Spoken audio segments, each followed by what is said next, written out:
So we'll, first of all, a warm welcome to you all to the Strategic Planning and Policy. We've got Councillor Coles online. Morning, Philip. So we'll start, please, with apologies. And of course, we have Councillor Thomas is absent today for personal reasons. So can I have a mover and a seconder, please, to accept that apology? Thank you, Mike, and thank you, Councillor Brown. All in favour? Carried. Thank you. All right. Do we have any disclosure of members' interest this morning? Lou. Madam Chair, I have to have item 9 on the agenda, gambling policy review, as I'm actually an administrator on the TMURSA, and we're a class 4. Thank you, Lou. Are there any other members that want to declare conflict this morning? No? Okay, that's all. Thank you. Any late items? Nothing? Right, we'll move on to the confirmation of the order of the meeting, please. Have a move and a seconder. Thank you, Claire. Thank you, Lou. All in favour? Carried. Okay, we'll move on to the confirmation of minutes. We've got 2 sets of minutes to confirm this morning from the 2nd of May. These are the normal minutes and then the public excluded. It will be pre-circulated. Can I get a move and a seconder, please, that they are correct? Thank you, Claire. And thank you, Monty. All in favour? Carried. Right, well, good. Okay, then we've got our first item this morning, our development contributions policy update. So I'd like to welcome Tony. Good morning, Tony. Up to the seat. It's a nice meaty item to be starting the day with. Thank you, Chair. Yes, so I will just briefly skim over what the basis of the report is. It's just outlining what we signed off on in Finance and Corporate back in March with those approved rates, and outlining the position as to why Council went that way in terms of this annual plan policy review in light of the huge flurry of government reform that will be sort of sweeping that new LTP process in the next sort of 3 years to follow. So if open to questions or any clarifications that you might want. Okay, thank you, Tony. Are there any queries, questions that anybody has? Monty, you go for it. Yep. There's a very specific one, probably too specific to start with. In the policy on page 9 of the policy, it just significant assumptions. The growth forecasts are based on a median population and household growth scenario. I think I'm right in saying that elsewhere we're using the high growth scenario in Ahuaki, for example. I think that was probably from left over from the 2019 version, because we couldn't make any changes or assumption changes to the policy or the wording through the annual plan process without a special consultative process. So although that's true, the high growth scenario, I believe, was from 12 to 15 dwellings per hectare, and we've taken the approach of 650 square metres per hectare in those areas, and it meets those ranges for those growth cells. So that's sort of halfway in between those amounts. And as we go through the DCP review for the LTP, we'll be adjusting those rates as mentioned. Yeah. Thank you. Satisfies that. It's clear. Morning, Tony. I've got a question about the sensitivity check. Could you just explain that in a bit more detail? What it says in our report that's on page 17 of our agenda is that on the one hand, you could adjust the HEUs expected by the 20% national policy statement requirement compared to the interest rate increases, which obviously impact, and that's going to be from 2.29 to 5%. Just to have a bit more detail about, yeah, what you're actually, what numbers you're actually playing with. Yeah, so we were playing with the catchment specific numbers. We weren't playing with the district wide numbers because that component that is broad compassing across all of the entire district. So to get down to that level of detail and granular analysis is quite difficult without changing every catchment. So what we did is we adjusted the HEU calcs based on that 20% and looked at that end figure of those existing actuals and existing interest rates to see if that was any significant change. I believe it was somewhere in the round of 2%, but I'd have to double check. So that, in light of that, and in light of all the flurry of changes as mentioned, it was deemed that that was a balanced approach, especially with given the market considerations. And what we're seeing in a lot of these growth sales is above that high growth scenario. And that's come to light through pre-application meetings and other people that are looking to develop. They're wanting to go intensified in those greenfield areas. So there was considered a balanced approach in terms of missed recovery. Yeah, and the other side of it is that when you do the HEUs, you can't actually reduce the floor area or because with industrial you can't really do that. So in industrial, that's what we will look at in the new policy. So because industrial is quite different to residential, where you are basically doing special assessments for every development that comes through for an industrial development. Yes, the subdivision may only have a 1 HEU calculation, but when you've got a likes of a freighting company that comes through, they'll have a really high figure for their transportation. And what we'll be looking to do in the model review will be looking at what our plan change has for those predictions, and we'll be looking to incorporate that civil component for the roading, but we might have a different one for wastewater and water, given that the generation of those demands is quite low compared to the other industrial activities. Okay. Yeah, sounds like you're covering it off in pretty great detail, actually. Yeah, thank you. Great. Any other further questions? Okay, we've got a recommendation on page 15, A, B, and C. Can I have a mover and a seconder, please? Thank you, Marcus, and thank you, Andrew. All in favour? Carried. Thanks, Tony. Thank you. Okay, we'll move on to our next item, which is the annual plan. So I think we've got Melissa here. Also, Ken is here in support, I think. Here he is, and Deborah as well.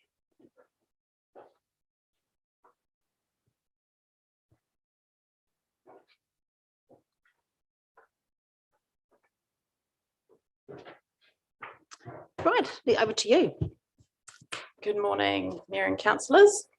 So we have the presentation of the annual plan. I'll just provide an overview of the process today, and then I'll hand over to Ken to provide further information on the financial information.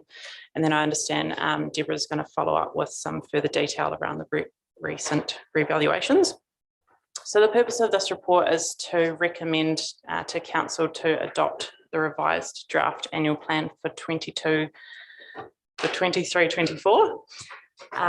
The draft annual plan was presented to the Strategic Planning and Policy Committee on the 6th of March. At that meeting, an average annual rates increase of 5.9% was proposed. At that meeting, staff were given the direction to include $110,000 to fund the Cambridge Town Hall Trust, following the direction from council to activate the asset. This additional funding increased the total average rates increase to 6% after growth. Following staff's recommendation, the Strategic Planning and Policy Committee also made the decision to not consult on the draft annual plan.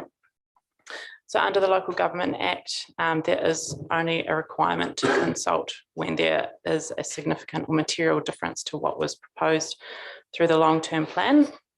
And so when the annual plan was assessed against council's significance and engagement policy, it did not meet this threshold. To meet that threshold for the 23-24 year, the average annual rates increase would have had to have been at 6.2% or above. That's how we've got to here, but I'll hand over to Ken now to provide more information on the financials. Okay, yep, no, thanks, thanks Melissa, and yeah, good morning Chair and councillors. So yeah, so look, just picking up very much on what Melissa said. Yeah, she's talked about the average rates increase after growth being 6%. That's our headline number, and she talked a little bit about the history there. Yeah, just noting that that is 3.7%. Sorry, that is up on the 3.7% provided for year 3 of the LTP, which is the year that we're talking about. But it is within the 6.3% limit that is set in the LTP.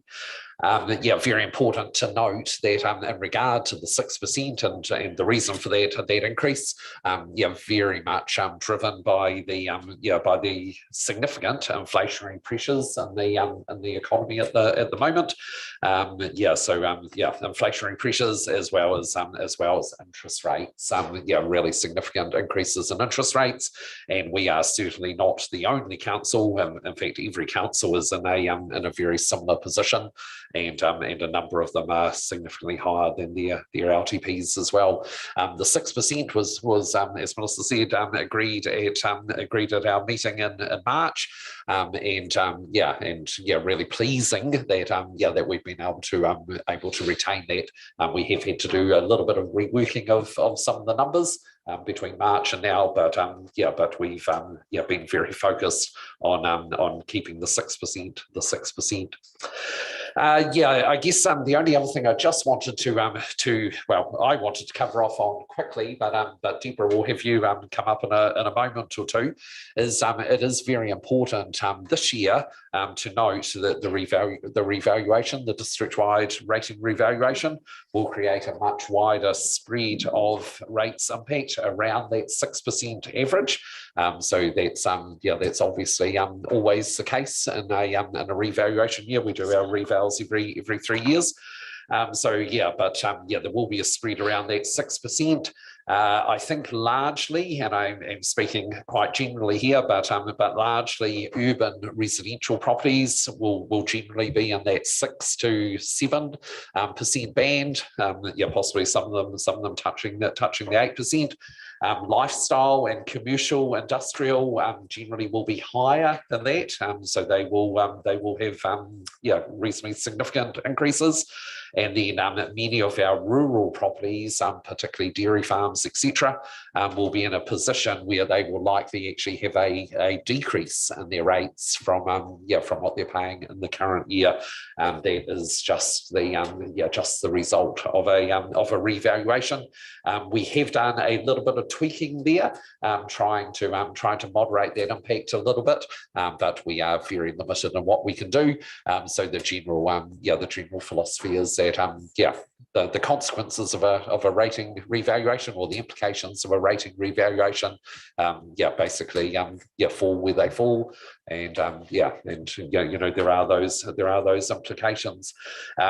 Sometimes it is a little bit of swings and roundabouts, and in the past, dairy properties or dairy farmers have had significantly higher increases and rates than urban residential.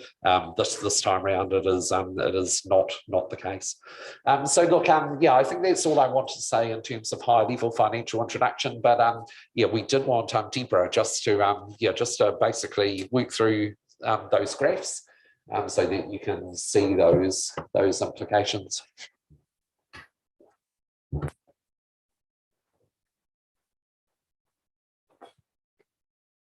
Okay, I'll just be putting the PowerPoint up. Do we have a?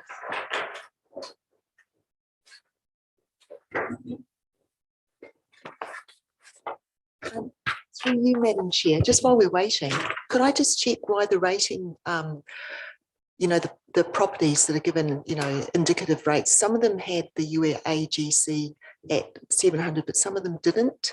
Like the ones in Cambridge did, but some of the ones in Te Umiru and Parongia didn't. So, yeah. Oh, okay. I'll raise it later then. Yeah. Well, through the chair, they should all be at the 700, or they could be multiples of 700.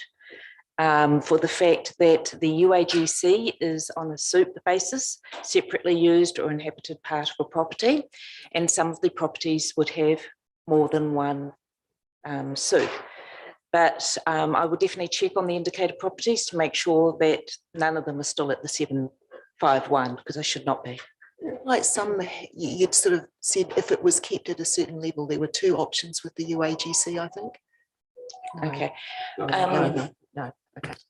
No, there wouldn't be. The UAGC will always, by its very nature, is uniform. So it will be $700 per SUP as you proceed. Yeah.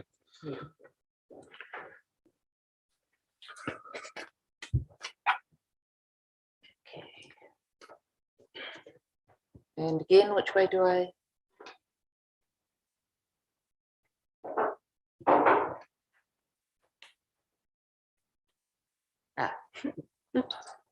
We're getting there. Okay, so this is an update of the impacts of the revaluation. QV provided a revaluation update on their process. And this is from the information that we got, which is dated the 15th, that has been approved via the Auditor General. So our average across the district is 45.4%. We've had minimal change compared to what we presented in slides at the end of April. The district average at that point went from 45.9 down to 45.4. And that was mainly due to the commercial and industrial changes decreasing slightly. So that was the main aspect. The revaluation impacts are pretty much unchanged. So basically with the residential properties, if your property has a value higher than the district average, then you're likely to have a higher rates increase.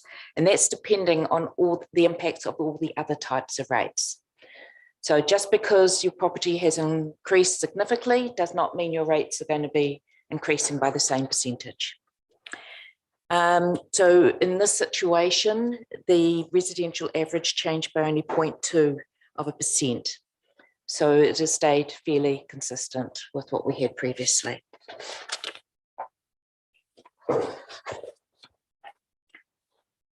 As Ken indicated earlier on, we're looking at a 6% average across the district. And this includes our estimate for the water charges on the properties that have metered water. And that's been included in the rates calc on the website for people to have a look at. The only aspect about it is that we've calculated our metered water based on the consumption that was used during the 21-22 year. Because we're still only in a part year so far for the 22-23, so we can only base it on the last information. So as indicated earlier, the impact on individual properties will be dependent on the valuation change and also on the split of the fixed rates to the capital value. So some may only have a couple of capital value rates and only one fixed rate. Others will have more fixed rates compared to their capital value. So this is our graph of our valuation across the district, taking into account everything. The tallest point is the between 40 and 45.4%. Now I've split it on the 45.4, which is our district average. So a lot of them are between the 40 and the 45.4. So we actually have 52.3% of our properties, or just over 13,000 properties, that have an increase higher than the average.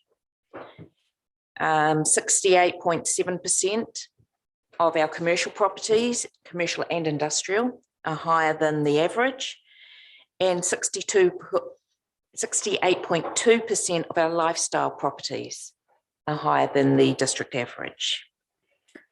When it comes to our rural properties, 75% of our rural sector had a valuation increase below the average, below the 45.4. So that would be,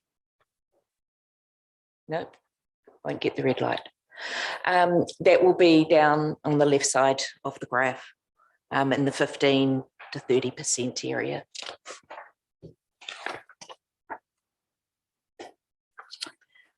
So falling on from the blue graph, which was our valuations, this is our rate impact. We have the two large bars, which are between the 5 to 6 and the 6 to 7%. That's roughly where most of our properties are. We do have 56% of our properties with a rate increase greater than 6%. But it's just short of 3,500 properties that are in the 6 to 7%. and 86% of those properties are actually residential. So the residential are around our 6 to 7%. Now we do have at the far end on the 100%, 616 properties that will have 100% increase. And these are properties which are being charged rates for the first time in the 23-24 year. We do have even ones higher than the 100%. It's 161 properties out of our total of over 24,000.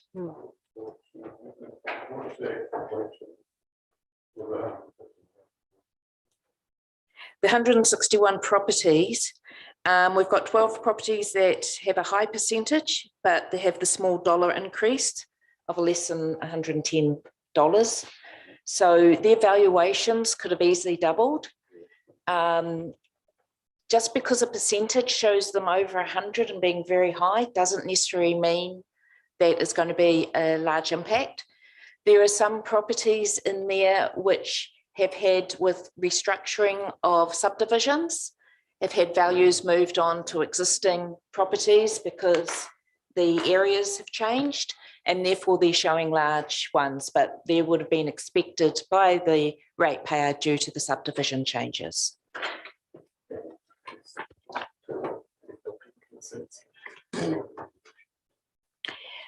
One of the main aspects with this, like in that 616 properties, which were the 100%, that's where a lot of the building building consents have come through. So they've been finalised in the last year, got to QV and been valued, and therefore now showing in the rates for the 1st of July. So we have had quite a bit of growth, but at the same time, there's still more in the system that will impact later on and will be for the following year of our rates. So now we're looking at our residential. The green is our rates indication and the blue is our valuations. So 65% of our residential properties had a higher percentage increase than our average. So they're going to be up higher than what we anticipated. The Cambridge and Te Awamutu areas hold the most residential properties, with 93% of residential properties in those two areas. But when we come through to later, there's a few aspects that are different between the areas. But not all our fixed rates have the same percentage increase when compared to the 22-23. For example, the sewage or PAN rate has increased by 12.3% compared to the previous years. And so this will mainly impact on our urban or residential properties compared to the rural properties which don't have a PAN tax. So there is different ups and downs, not just the valuation that will impact on the rates.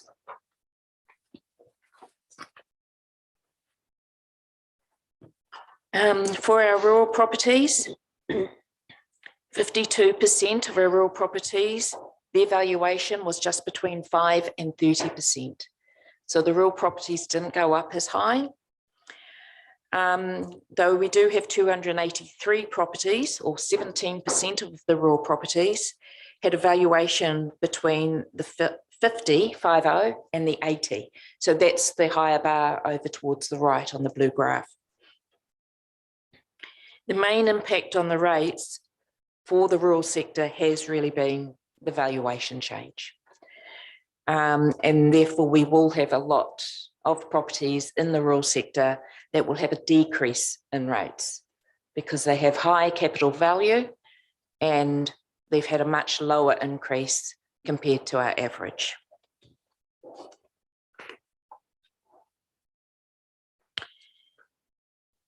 For the lifestyle area, the rates are mainly dependent on valuation, with 68% of the lifestyle properties having a valuation increase greater than the district average.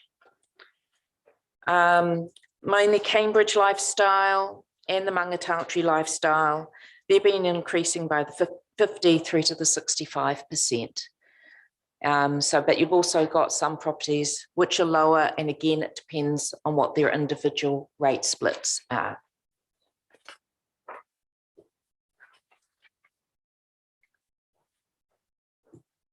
Now, commercial and industrial.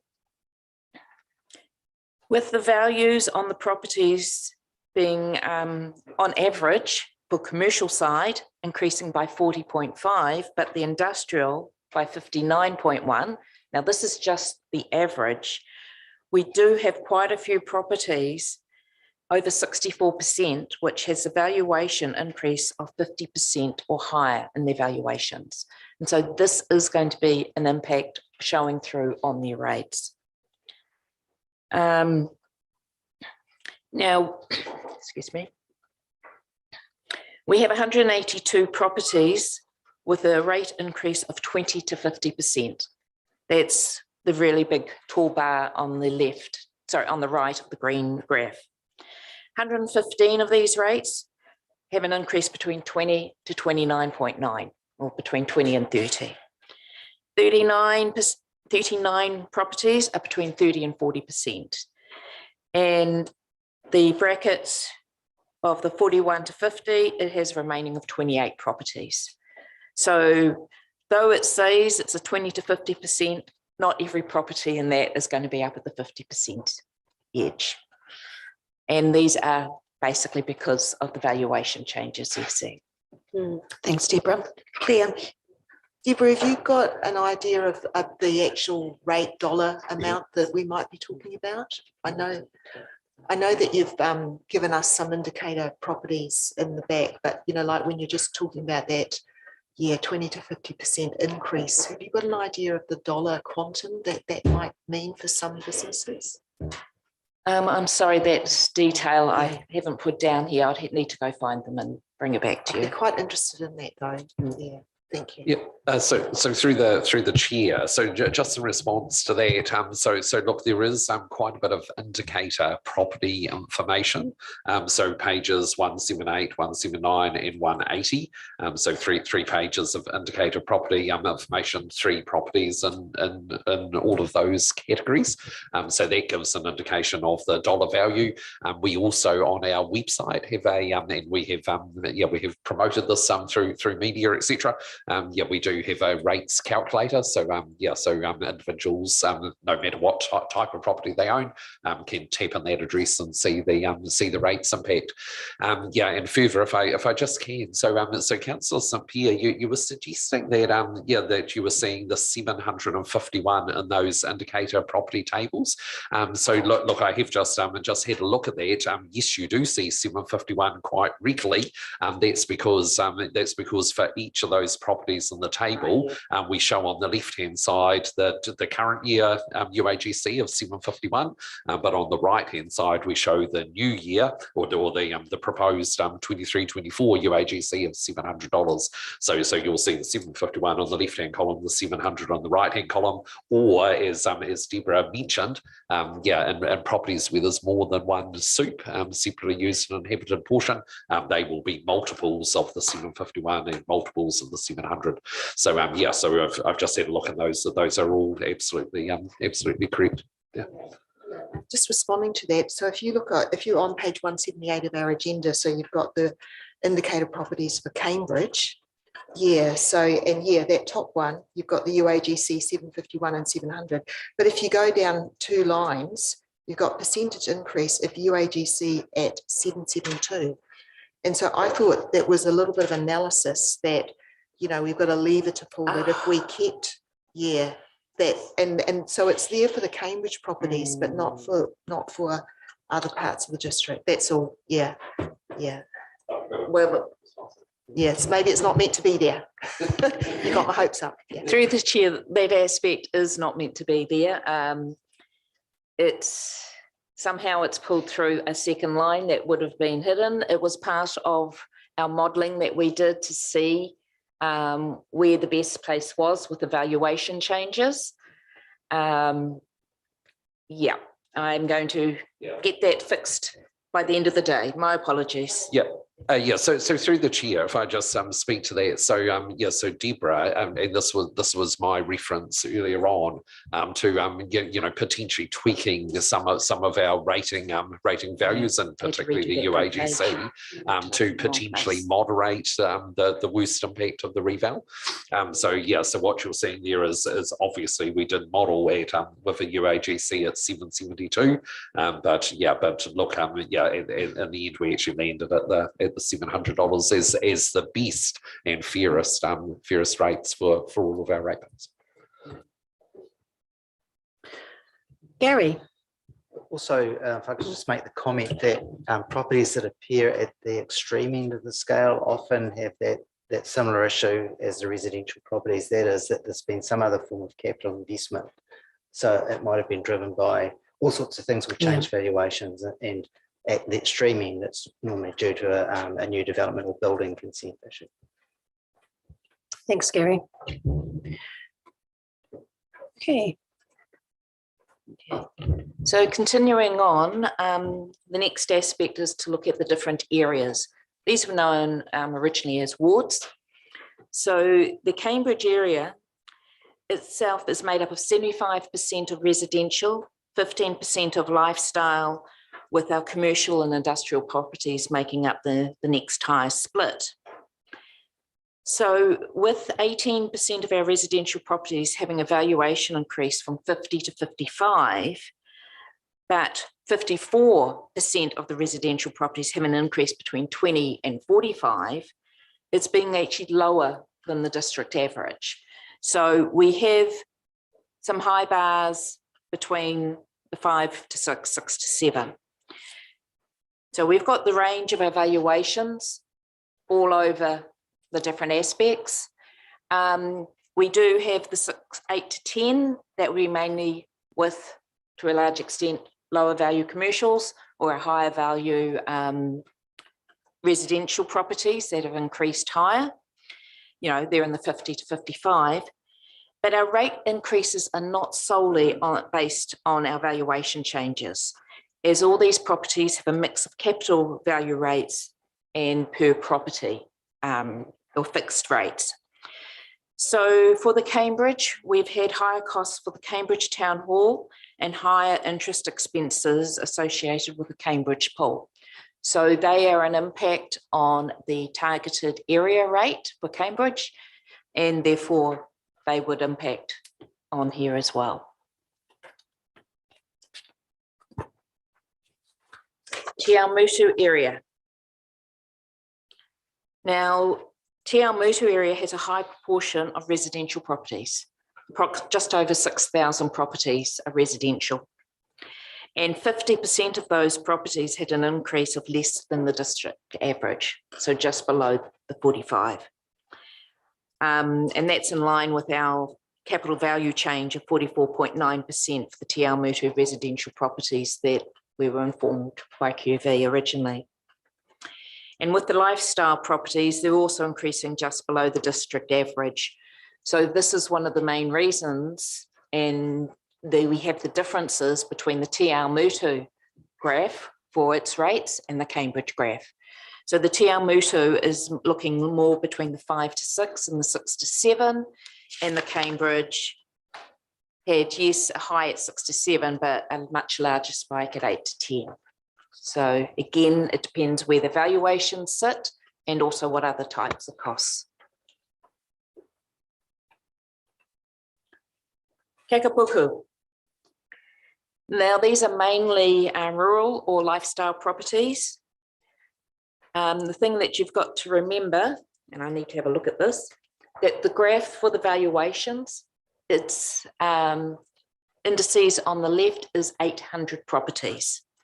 So that spike between the 40 to 45.4% valuation increase is less than 800 properties. So it has been, to a large extent, the rate's been based on the valuation changes and for the fact that they don't have some of the higher urban type rates, the higher water or the higher wastewater costs, which are slightly higher. The The wastewater is 12.3, but the water was only just higher than the average of 6. And of course, you're going to have the decreases in there mainly because of quite a few of the values of our properties in Kakapuka area were well below the average of our district. Yeah, so mainly our rural properties increased between the 10 and 30.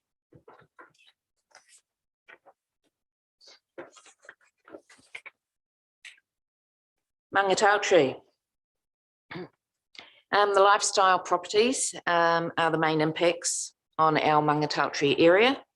65% of the properties have a valuation increase between 47 and 65%.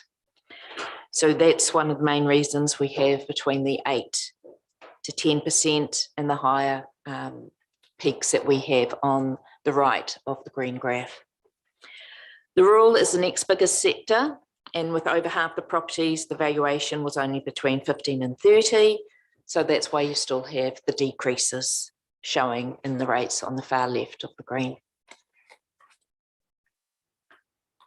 And our last area is Prongia. And the Prongia is actually a mix of rural, lifestyle and residential properties. So it comes up quite an interesting aspect. Mainly with the rural properties being lower, that's had the impact. While we've got our peak, which is just over 600 properties, being between 2 to 4%. So the valuations, again, driving this area, as well as the other rural areas of not having individual rate types, such as the water and the sewerage at the higher rates.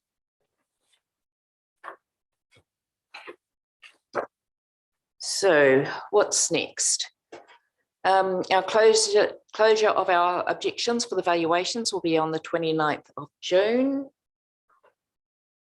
And I forgot to bring my laptop over because we have already had, it's 80 or 90 objections within the first week. And we normally get 200 in the full 5 weeks. So I'd have to double check that value though and come back to you. It's on my last email. And then we have the approval of the annual plan for the meeting on Friday the 30th. Thank you, Deborah. Okay, yes, I understand that these have been arriving in people's mailboxes. For some, it has been a shock. So look, I'll open the floor for questions. Mike. Thank you, through the chair. Deborah, those 90 odds, is the general feeling that they're asking for their rates to go down, to be reduced in terms of the value of their properties, or is there a general trend? Can you please wait one moment so I can just get my laptop, because I've got that information from Kirsten. Sure.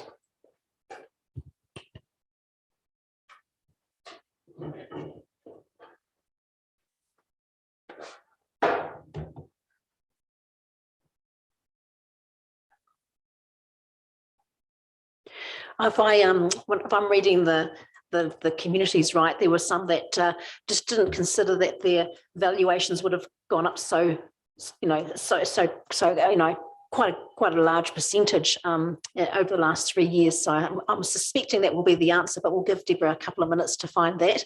I know myself, I was a bit surprised, and if I'm reading the Facebook comments on various social medias, I think that's probably a similar type feeling out there.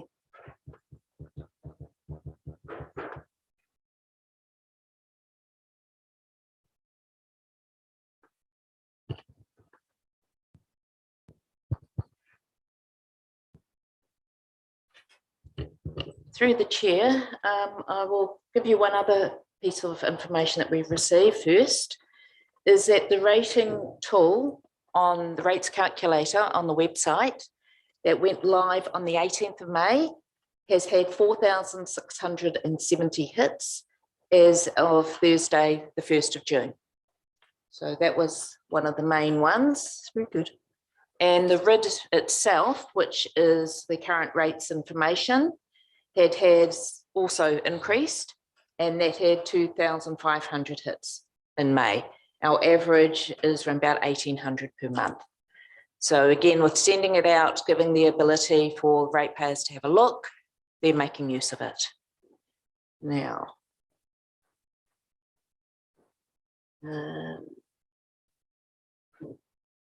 what?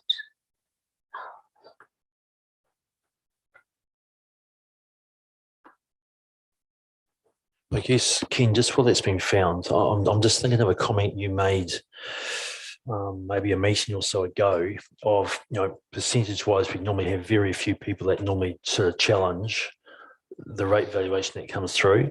I sort of thought of a time, this time is going to be a little bit different because they were sort of set from last August and the market shifted quite a bit. And with people, maybe not looking at selling and just sort of trying to stay put, they'd rather have less rates to pay. So how's that, if the percentage is far more than normal, is there a risk to setting our rates, early if some of these are going to be if the valuations are going to be reduced, if people challenge them and it comes through that, So look, I mean, in answer to that, I guess there are some risks of currency this time. So so it is an August revaluation. Normally that would have been out to ratepayers November, December. Of course, it's only gone out May, June, and of course we're in a property market where we're having some declining values. In answer to your question, is it a risk to rates? Well, only if all of those revaluation objections were accepted, and there's a good chance that there won't be. So so people, everyone is entitled to obviously raise an objection, but look, honestly, there was a quotable valuer professionals. The process was signed off by the valuer general. Who had a really good look at all the sales data. I mean, if people are objecting on the basis that right now their property value is less than what it was in August, I mean that's not an appropriate objection, is it? So would be rejected by quotable value as part of the process. I mean, some of the objections that come in are very valid, and the value is adjusted either up or down appropriately. Quotable value will not be accepting and revising revaluations if those are not valid objections. So I'm sorry, through the chair, I cannot find the information at the moment, so I've just sent off a message to Kirsten, who's our rating team leader, to see how quickly that she's coming back, and she's typing at the moment. So Okay, so that's fine. Look, just thank you for that. And I guess I'm only asking really because a few times I've sent off for revaluations for properties, and to be honest, every time I've got the desired results. So I'm just a little bit, I'm just a little bit anxious that if for whatever reason valuations do go down, it may affect us a little bit. But anyway, I guess we'll just wait and see. But look, I just repeat, if it's a currency type issue in terms of we're now in May and considering what the market value is now, just want to be really clear that what quotable value have assessed is a market value at August, and when they consider the valuations, they will be considering what the market value was in August of last year. Okay, Marcus, did you have a question? I know the reevaluations have caused some areas of concern with our local real estate agents and people who are buying and selling at the moment. Do we actually go out to real estate agents and say, engage with them and tell them what we're doing with the reevaluations and just have a chat to them about what's coming up before they get pounced on? I think there might be something good in the future to work with them on. But also, I think we're quite lucky as a district to be landing on 6%, because I know a lot of people in Manamanapiako are pretty upset that there's now 16 and stuff. So I think we're still in a really good space, and congrats for landing in single digits. Yeah, okay. Look, and just on that note, I don't know if there's any other more specific questions, but look, thanks to the team, I think that what we've, based on what Marcus just has said, the 6% is an extremely good outcome. Probably what it does say to me is that our staff have really carefully considered you know, our planning in these times. So massive congratulations to the team, everyone involved, and you know, what is, I think, is a really great outcome for Waipa. So any other questions? Claire? Deborah, Yeah, I've got sorry. a few questions just to do with the annual plan document itself. Yeah, that's the right time to be asking them. Yeah, but I think that the 6% rates increase average actually does reflect a heck of a lot of work that's been done behind the scenes, and really appreciate, yeah, I suppose how staff have really worked on that. And I think, yeah, it's a great result, and thank you. So I have a number of questions. The first one is on page 107 or page 6 of the document. It's the chart, the pie chart of how your rates are spent. And the thing that jumped out at to me was that the governance and support services are at 7.7%. Okay, because governance and support, when I added up the numbers that are actually in the detailed reports of each activity, they come to 23 million or more, even closer, nearly 40% of the $83.8 million worth of rates. So I'm just querying, is this pie chart the total spend that council undertakes, or is it only the rates? Because the information in detailed activities is just about how the rates, well, I mean, that's where I got those totals. So if 7.7% of 83.8 million, that would be 6.4 million, but supports, just governance on their own is nearly 10 million. And when you look at the support services at the back at 23 million, it doesn't quite add up. Deborah. Through the chair, this is based on the actual rates itself. It's based on how what we rate for gets split around. Right. Now, as well, in the governance, we do have support services.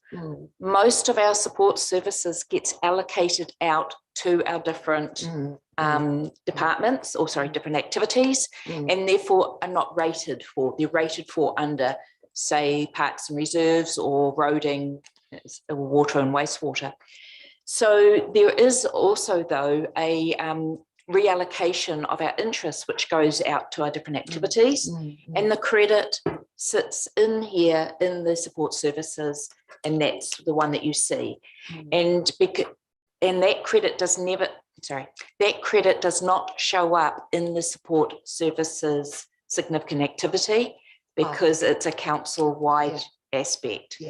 But that's why it shows a lot less than what you're anticipating. Yeah, so the short answer is you're pretty sure that the pie chart's an accurate reflection. Okay, no, that's cool.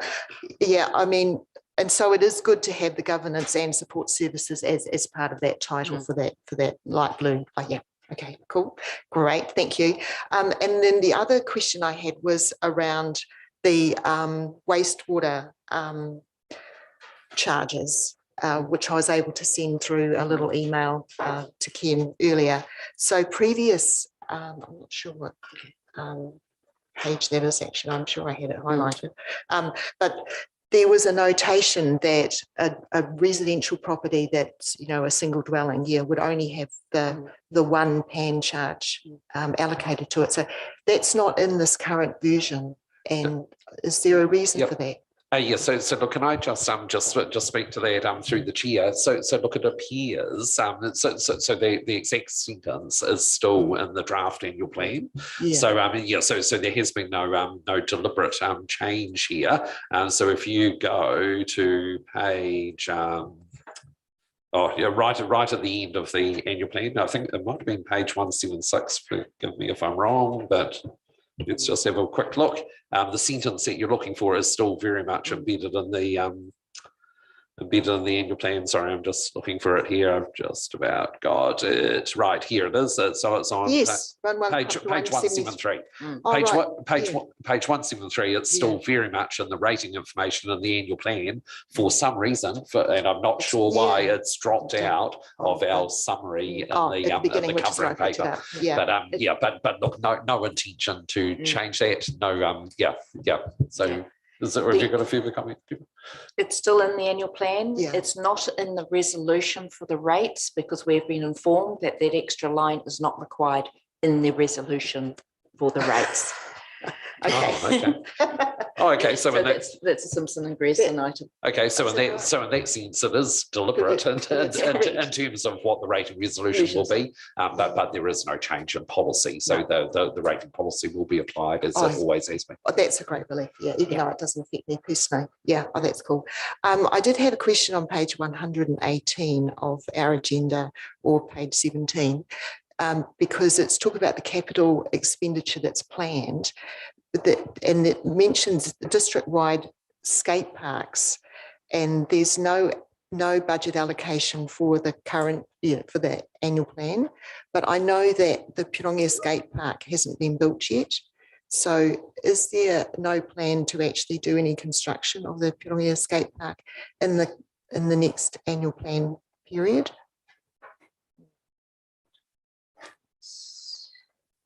Sort of near the bottom. Well, it's about halfway down. District-wide skate parks. I'm sorry, I'll have to come back to you on whether the budget is in this financial year and it was expected to be carried over, because that's not in the budget for the 23-24. But it is a case, I'll have a look through the capital ones just to see if we've got it there. Yeah, so through the chair, I expect it will be as what Deborah has responded. I suspect the Pirongia skate park will be in the 1278, the 1.2 million.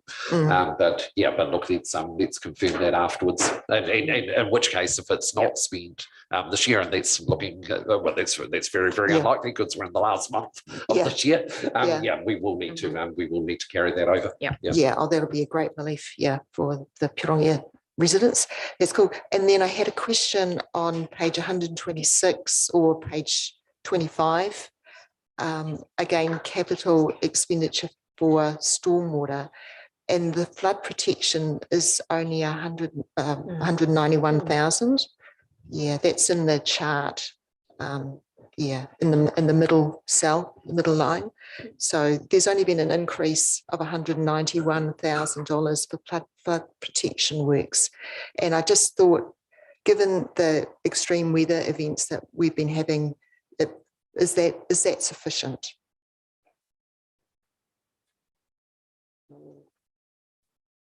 Well, that's a very big question that I'm not sure we can answer today. I mean, certainly the budget has been shaped up at the 396,000. We would have to, well, unless Dawn, you're able to respond to that, but the budget was certainly shaped up at 396,000, which is 191,000 higher than what it was in the year 3 LTP. I certainly haven't heard any asset managers screaming that they need more. So I'd assume that's very much a valid budget unless Dawn can speak to the contrary. Yeah. No, and she's shaking her head. So. Okay. Yeah. Okay. All right. All I can say is, I asked the question. And then there's a number of things about the Pukurimu water supply being delayed, and that's on page 132 of our report, or 31 of the annual plan. The third bullet point down, the Pukurimu water supply has been delayed. Could you just remind me what's happening there? I thought we did upgrade it, and I thought it was ready to go, but there was a few technical issues of getting it to be operational. Just would like a bit more information about what's happening with that. So I believe Dawn's going to respond there.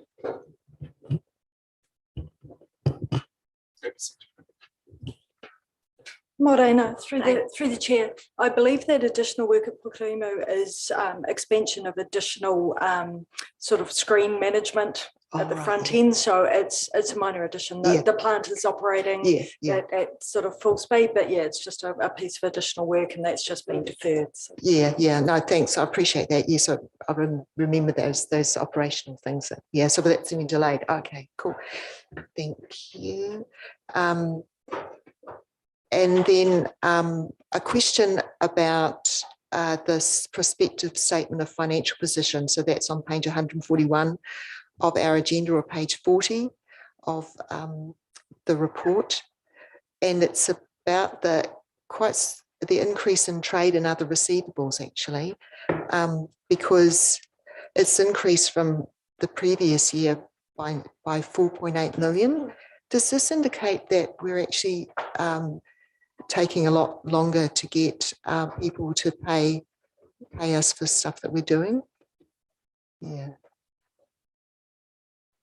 Yes. So which? Trade and other receivables has increased by to 6.7. Yeah. I just wondered if it's, you know, a liquidity issue that's sort of starting to manifest itself.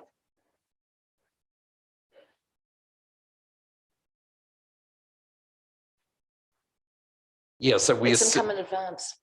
Oh, it's Income in advance, is it? Yes, okay. Okay, Yeah. right. Yeah, because Yeah. so through the chair, I was certainly going to respond. We are not having any issues in terms of rate status or water status. Yeah. Because as you're aware, we report on those monthly through finance and corporate, and our Yes. collectability is as good as it's ever been. Yeah. But you're thinking it's an income in advance issue, Deborah?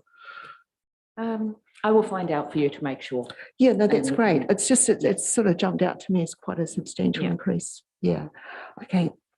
And just to last as a minor point, on page 167 or page 66 of the report, the funding impact statement, the second major paragraph, it talks about, we've got policies about, you know, how we do this stuff, but there's no link to the policy. You know, I just think it'd be really good practice just to have the link there. So people that are wanting to drill down, they don't have to search for it on another part of the website. The link's already there. That's all. Yeah. Thanks for bearing with me with my curiosity. As I said, I really appreciate all the work that's been done to land on a really good, what I think is a very reasonable rates increase given the environmental situation that we're in. Thank you. Thank you, Claire. Roger. Yes, thank you. Through you, Madam Chair. Now, I did put a question through to you a couple of days ago before the long weekend, and I perhaps wasn't as definitive as I should have been about what information I was looking for. I realise that you can't answer it in this forum, but I'll pop the question through again. It's a question of the definition of the rateable area. See, I'm getting the new words, targeted rates, but I can pop that through to you later. It's for my own information. Yep.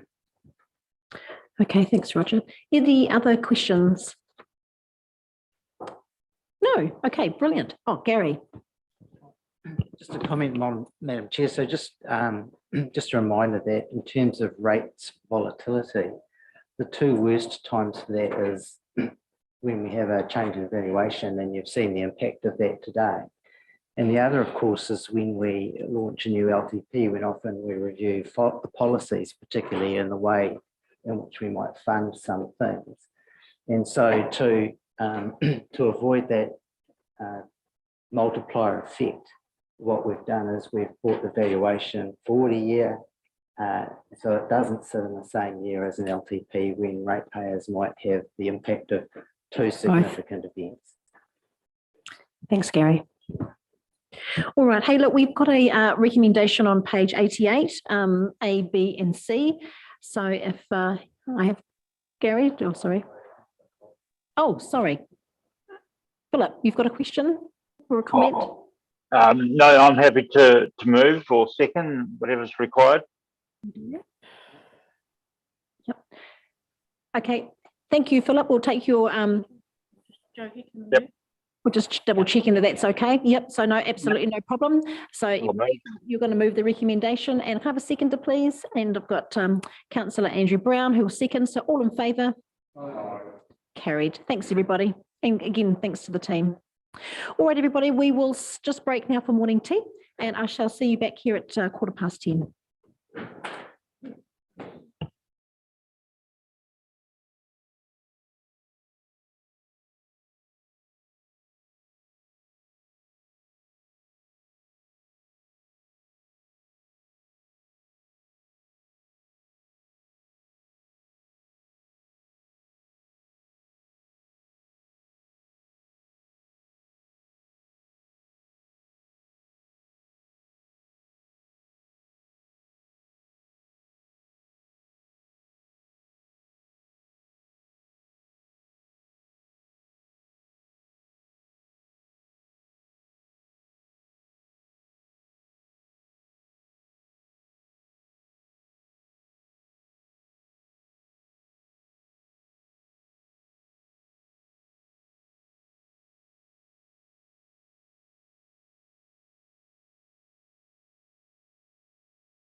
Review 2023. We've got Mika and Kirsty who'll be presenting to us. Over to Yeah, you. do I need to leave the meeting? Or? You've got it. Yeah, I think it's probably best. Yeah, thank you, Lou.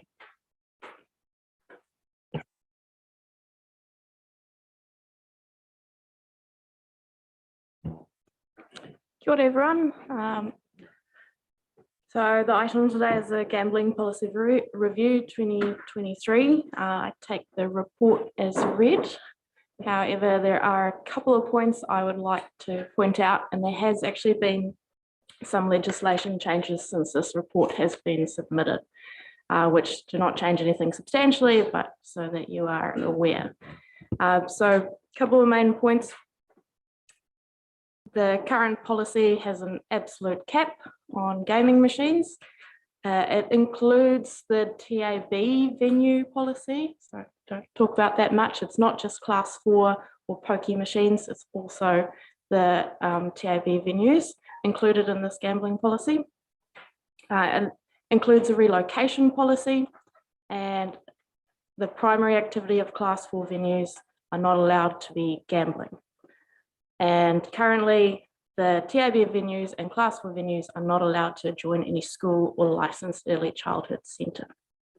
So we prepared a social impact assessment for this, and a couple of key points from that is that of the $4,827,578.45 spent on gambling in the Waipa district in the first half of 2022, just under 10% of that was returned to the community in the form of community grants. So most people gamble for entertainment. Class 4 spending in Waipa has been increasing, and there is no conclusive evidence that a sinking lid policy reduces problem gambling. The legislation changes that have happened since this report was submitted, it's here somewhere. Like I said, there's no substantial changes to what council has scope over, but in June, a new restrictions will come in around jackpot advertising. In September, there are new requirements about gambling awareness training for staff at the venue. So previously only one staff member needed to be trained in gambling awareness. Now it will have to be all staff. And then in December, all staff must be trained, and new venue layouts are required so that the ATMs can be seen by staff from the main bar and service area. So that sort of links in nicely with one of the topics that was discussed at the workshop, which was around ATMs. And there were some questions around ATMs in venues. So I did go and double check that. So council has no jurisdiction over the ATMs. That is, completely under the Department of Internal Affairs. We can't do anything about that. And a couple of other points, will the current policy stop any new TABs from being established? I believe was a question. So currently, no, there is no limit on number of TABs that can be established within the district. There was a little bit of confusion about the difference in turnover versus actual losses in the gaming machine profit statistics. So just to clarify, we can't actually tell what money is turnover. So turnover is all of the money that goes into the machine, and the gaming machine profit is the turnover minus the prizes and jackpots that are paid out, plus the adjustments, which is the fees and levies, and that's the final number. There is the gaming machine profits, but we can't break that down into how much money a single person actually put into that machine, whether that's them reinvesting their reinvesting their gains that they got from winning. So we don't know is a simple answer what the breakdown of that is. There were also a couple of discrepancies between the Problem Gambling Foundation's numbers and the Gaming Machine Association's numbers and how many people received assistance this year. Sorry, was it 2021 and the 2022 financial year. So there's two different types of data that the Department of Internal Affairs breaks it into. The first one is clients assisted, all intervention types. And according to this data, 3 new clients were assisted and 6 clients were assisted altogether during the 2021-2022 financial year. And then there's a second type of data, which is the clients assisted excluding brief intervention type. So according to this, 1 new client was assisted and 4 clients was assisted altogether in the 2021-2022 financial year. So I believe a brief intervention was described as a casual interaction in the supermarket. I would just like to clarify that that is not what that is. It is actually just not in a formal counselling session environment. So not in an office, it could be at someone's house, it could be at a cafe. But yeah, so that is what a brief intervention is. And then finally, just around how the deprivation index is calculated. So you might remember those maps of all the different colours. So if you are scored a 10, you're the least deprived. If you scored a 1, you're the most deprived. So generally those areas, they're standardized units used in mapping, GIS mapping. Generally the people living in that area is 1,000 to 3,000 residents per unit in a district council. In urban areas, there is significant business activity, for example, retail areas, the number of residents per unit is usually fewer than 1,000 residents. So that can skew the information a little bit. So yeah, that pretty much. Are there any other points that someone felt confused about that came out in the workshop? No, I think we'll leave it at that. Kirsty, I think you've got some things to add about what our options might be today, and then we'll open the floor for a very hearty debate, I'm sure. Thank you. Through you, Madam Chair. So the recommendation that is included in the report presented to you today is retention of the current policy with no changes. On that basis, there is no legal requirement to undertake consultation with the community, and therefore there is no consultation recommended. We are aware that there has been some discussion amongst elected members over the last few days regarding consultation and possible changes to the current policy. So some other possible options for your consideration, one regarding consultation. If elected members were to determine to retain the current policy unchanged, but would like to go out and consult with the community at large, we would not be required to consult using a special consultative procedure. We could go out and consult with the community.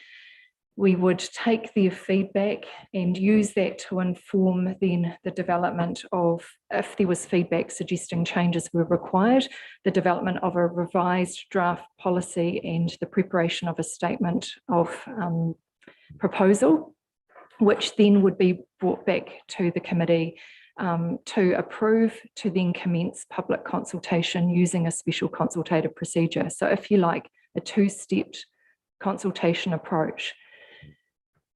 We've heard some discussion also in relation to a possible change of the policy to incorporate a sinking lid policy. If a decision was made by the committee today to change the policy to include a sinking lid policy, then staff would be required to undertake drafting of a revised policy and a statement of procedure, and that then would be publicly notified for consultation, incorporating a special consultative procedure. So that is, if you like, a one-step consultation process. So there's, in terms of the feedback that we've heard, the report that's presented, there are some possible options available to you.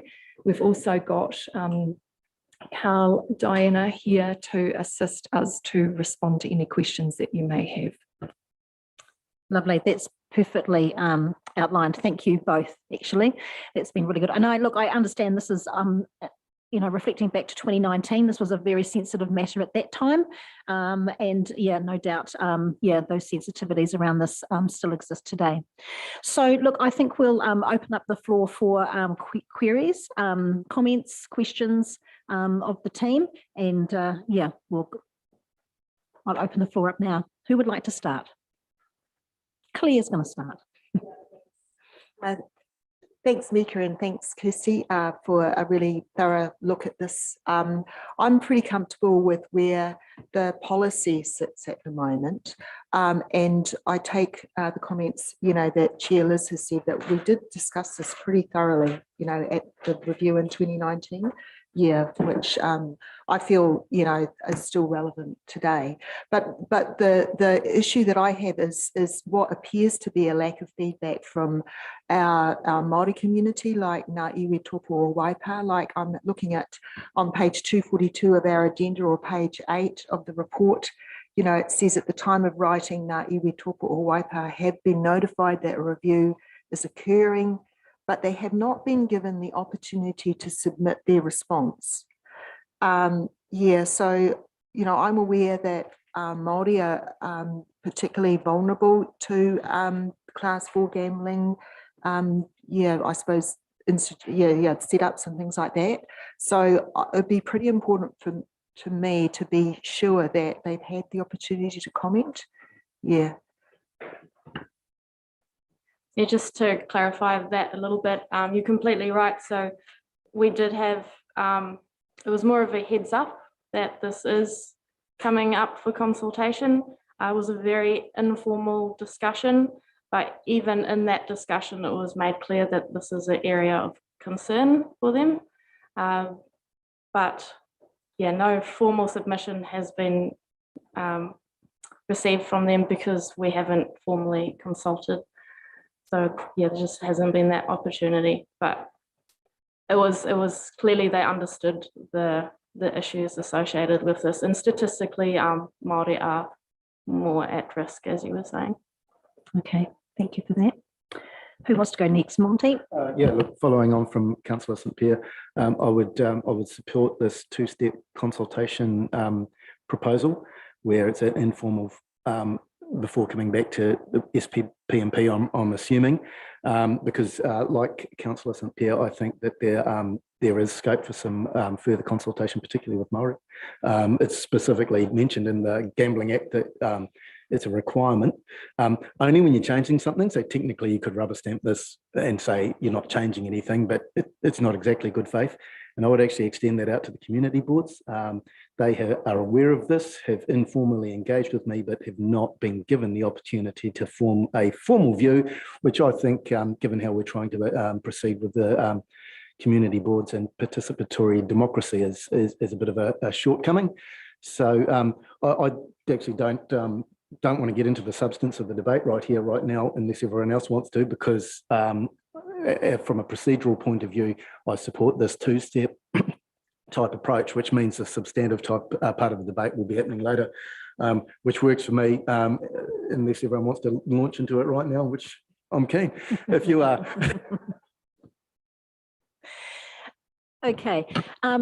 Look, I guess, my thoughts at this point in time is that it would feel to me that not only have we not, done any consultation with iwi or, I guess, our community boards, but also there's a number of community groups who benefit greatly from funding.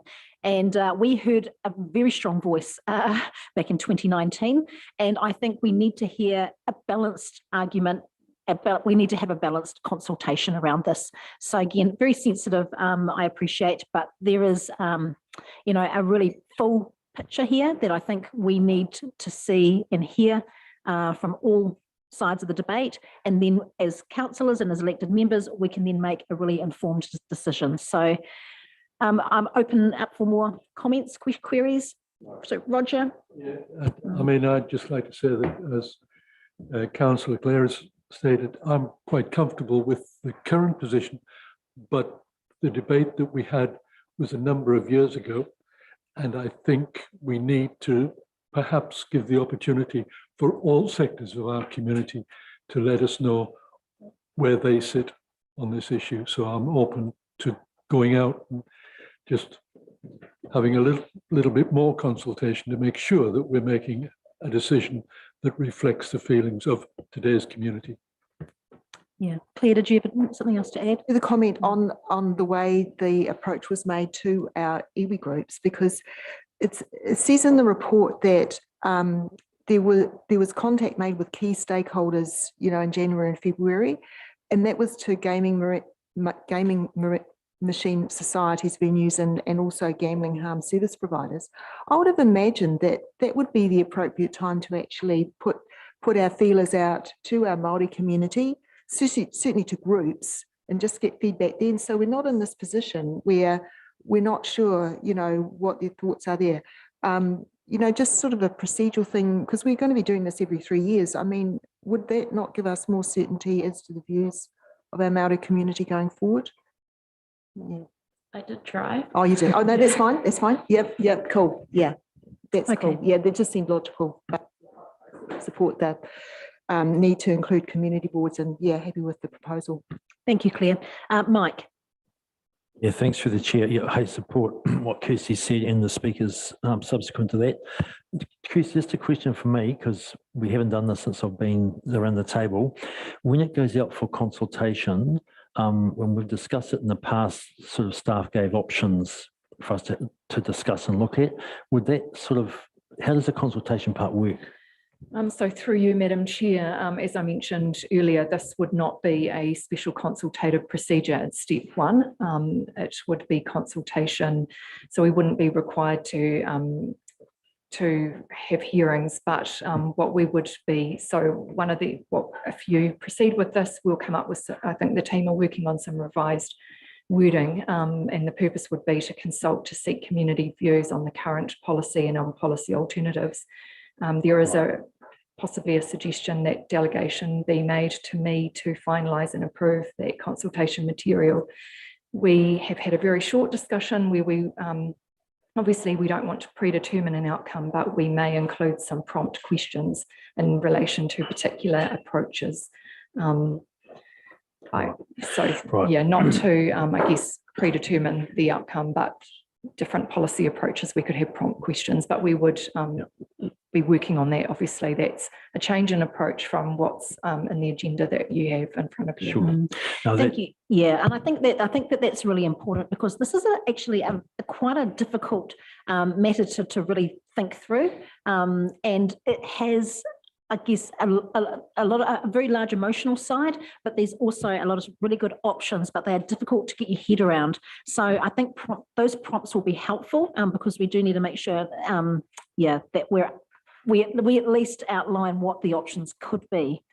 Did you have anything else? No, just exactly what I was going to say. So that's nice and clear for myself. And just picking up also on that Ngā Iwi Tōpua Waipa feedback and their community boards.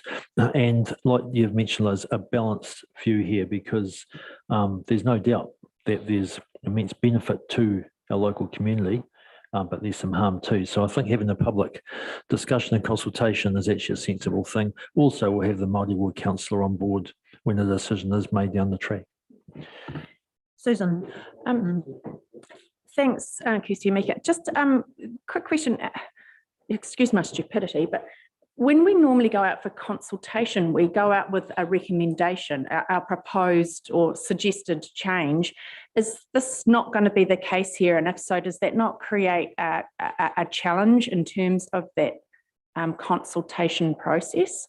Because you can't, it's quite a broad kind of like, they're quite sophisticated notions on option, and I guess I'm trying to understand why it would be different to any other normal process. So just to clarify the process, so normally staff would have gotten a clear direction from the workshop, and then here we would present the draft new policy, whatever that was recommended to look like. And so we presented the new draft policy, which is exactly the old one, is fit for purpose. But because now we've decided that actually we would like more information on what this should look like, we've just added in a step. So normally you would come here is the policy, go out on consultation on that policy, but we don't have that draft right now. So the first bit of consultation will be finding out what that draft should look like, and then come back for the special consultative procedure. And then we have a policy to put out to the community. Okay, I'm just trying to understand why we can't go out with the policy we've got before us and seek feedback on what we've got, because presumably if people don't agree with it, they'll tell us. I'm trying to understand why we're making this more complicated than it needs to be, I guess. At the same time, procuring a balanced perspective from our community around the thing that I thought we'd all kind of given you a steer on, that's all. Notwithstanding there have been discussions obviously since then, but it sort of seems simpler to do it that way in my view. And so through you, Madam Chair, we don't have a statement of proposal prepared and to present to you today. What we have is the current policy unchanged. So we're suggesting, and what we were hearing from elected members was that you want to go out and canvass the community at large without, I guess, directing in a particular way that, and so what we were recommend, one option is a two-stepped process. So a non-special consultative procedure to gather feedback to inform the development of the policy if it's to be revised, to then inform the preparation of a statement of proposal. If I can just maybe come back to the resolutions. Oh, you know, you have got it on the screen, Joe, but you'd like me to speak through it as possible. Okay. Okay. Are you?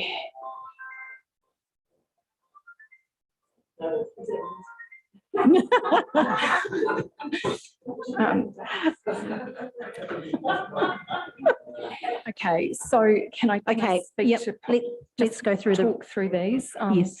So the first one is to receive the report from Mika, that's unchanged.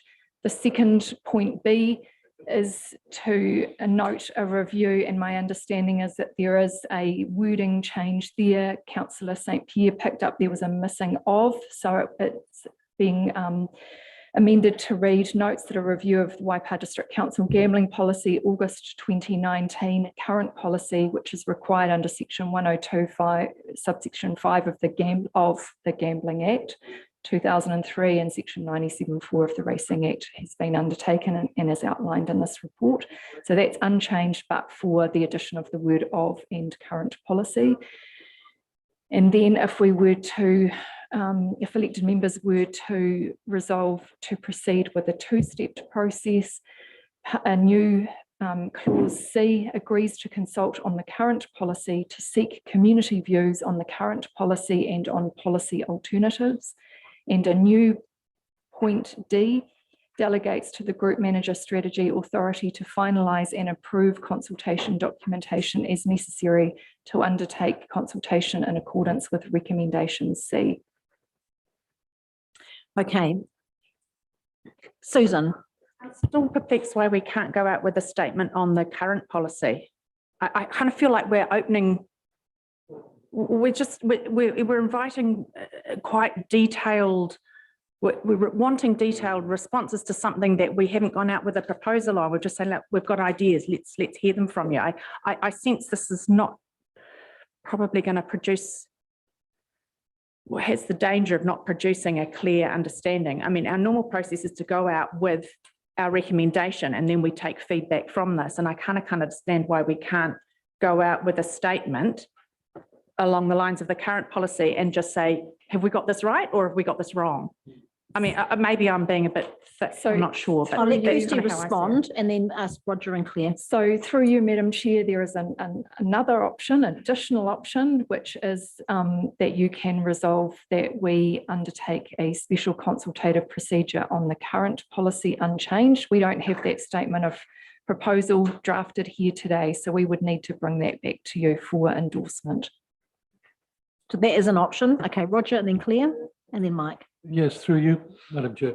I'm just looking at point C there, and it says to consult on the current policy to seek community views.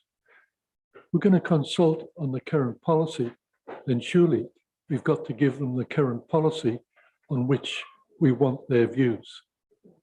And so if you're not putting that current policy out, we're not meeting the No, outcome of that. no, we would be providing the current policy. That's my understanding. Kirsty, is that correct? Through you, Madam Chair, absolutely. We would be needing to make that publicly available. I guess what I'm saying to you is that the fourth option that Her Worship the Mayor is speaking to is going out to initiate a special consultative procedure on the current policy. And that requires public notification and a statement of proposal, which we don't have ready to kick off today. We would need time to prepare that and present that to you. Okay, okay. Claire? I just wanted to speak on the policy alternatives, which is in that clause C, because I do support that, because that was provided, in our material before we, when we're workshopping in that, because it's all very well to say, we want your feedback, but in fact, there's only certain things that we can change or have control over. So I don't want to have just carte blanche. I do want people to understand that, you can only have, like, for instance, the sinking lid, or the other limitations on new venues, like you can't just say scrap them all or something because they're still legal or something. So I was imagining that the alternatives would be similar to what was provided in that material for us in our preparation to get to this point, which I think guides people and where it is best to get those levers to achieve the outcomes that people might want to get. Yeah. Yeah, and I think that, Kirsty, when you're talking about prompts and questions and things as part of this, that's probably where you were heading anyway, but I'll let you respond. Absolutely. So the current policy will be going out along with a lot of the information that we've seen in our workshop, and providing prompts and things so that we are providing the necessary information for people to be able to provide meaningful feedback, really. That's really what we're wanting to. It's a complex issue. I think Ms. Susan said it's quite sophisticated. So yeah, we want meaningful feedback. So through you, Madam Chair, I understand that the team of experts over here have been working away on another alternative resolution, which responds to Mayor Susan's point and provides for the delegation of authority to me to approve a statement of proposal. I understand, which I'm sorry I didn't know was possible, but thankfully we have Diana in the room. So that is incorporated as a new recommendation D. Is it? Okay, sounds like Mayor Susan's happy. Mike. Thank you, through the chair. Yeah, totally support exactly what Claire said. So I think it will mitigate the whole this becoming so wide that it's bigger than Ben Hur. That's not what we want.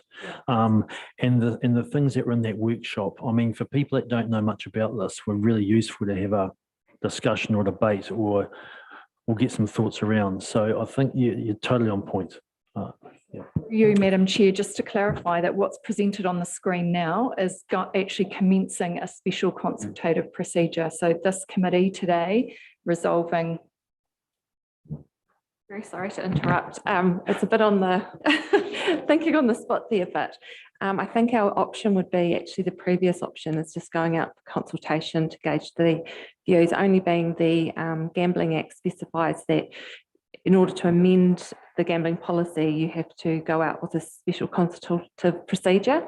And so what we're proposing here are no changes. And so then if changes were subsequently made, we wouldn't have met that requirement to have consulted on those amendments in accordance with the SCP procedure. So that's why there would need to be a two-step process if we were to follow that. So to be clear, this is now a one-step special consultative process, which is not, I think, what we were after. The previous resolution was more accurately reflecting the two-step, an informal consultation followed by a special consultative procedure if changes were required. Through the chair, the alternative would be if there were some changes that the committee had in mind, that would be such as to say the sinking lid policy would be going to consult on that amendment. And then if that was actually implemented post-consultation, then that would just be the one-step process. But if we're not sure of any changes to be made, then will this be just that engaging with the community, and then subsequently if changes were made, then the special consultative procedure would need to be followed. Okay, all right. Mike? Yeah, I'd just like to take us back to whatever was up there before, because what you both came up with, and it has to go to a vote, let's put it to a vote, but I think that's what we were sort of asking for. Put what we've got out there, put the types of things that we had in the workshop, because then it's still reasonably tight. And the key points are the things that we discussed in the workshop. It's just a good idea, isn't it? That's the sort of thing. So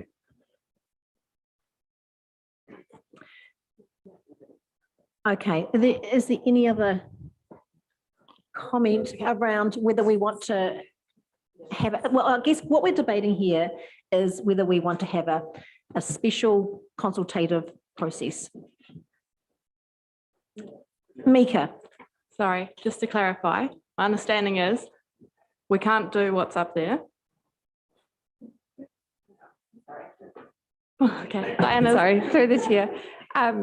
So just to clarify, so this resolution covers that first step of the process. So once we've gauged those community views, then it'll be a matter of coming back to the committee with the result of that feedback and with or without suggestions for an amendment to the policy. So this only covers the first step of a two-step process, if an amendment were to be made. Okay, Councillor Brown.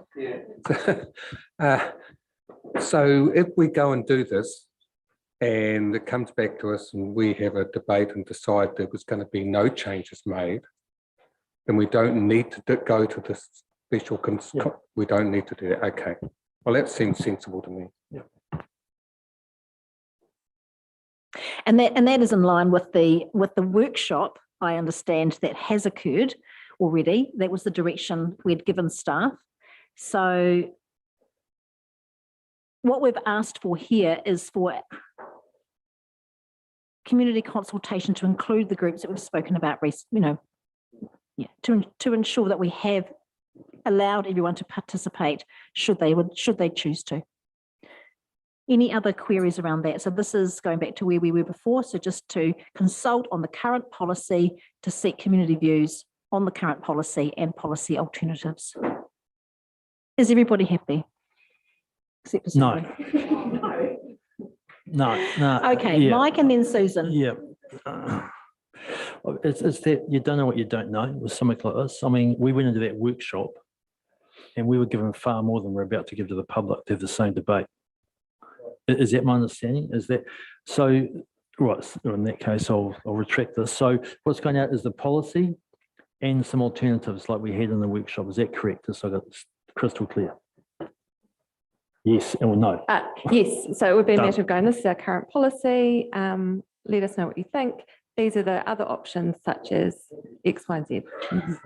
Just like an explanation, because it's a complicated process. So just saying what exactly is included in a sinking lid or a cap or, yeah. So, and the point is that we can't have a consultative process without a change at this point. Correct. I'm happy to move the resolution. Thank you, Claire. As it stands out. Okay, are there any other comments or contrary views to this? Okay, all right, so Claire, you're prepared to move the amended recommendation. Mike is prepared to second this new recommendation. All in favour? Against? Carried. Monty, sorry. Okay, thanks. Thank you, everybody. I knew that this would be a little bit tricky. Like I say, very sensitive issues, but really good to ensure that we've got a really good community debate and allow people to participate as well. So there we go. All right, we'll move on to our next item, which is our 2024-2034 long-term plan. So welcome back, Melissa. Welcome, Anthea.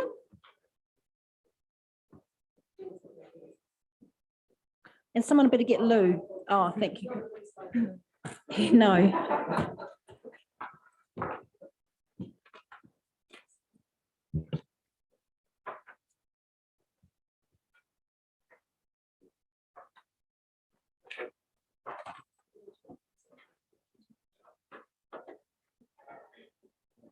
Welcome back, Lou. Okay, hand over to you guys. Thank you. Good morning, everybody. So the purpose of this LTP project update is to provide some information on what we've been working on with the project over the last few months and what's coming up. We intend to bring this report to every strategic planning and policy committee meeting so that you've got a good idea of what's happening with this project. So over the last few months, staff have been working on the strategic framework, the groups of activities and significant forecasting assumptions. And as you'll be aware, these are on the agenda for approval today.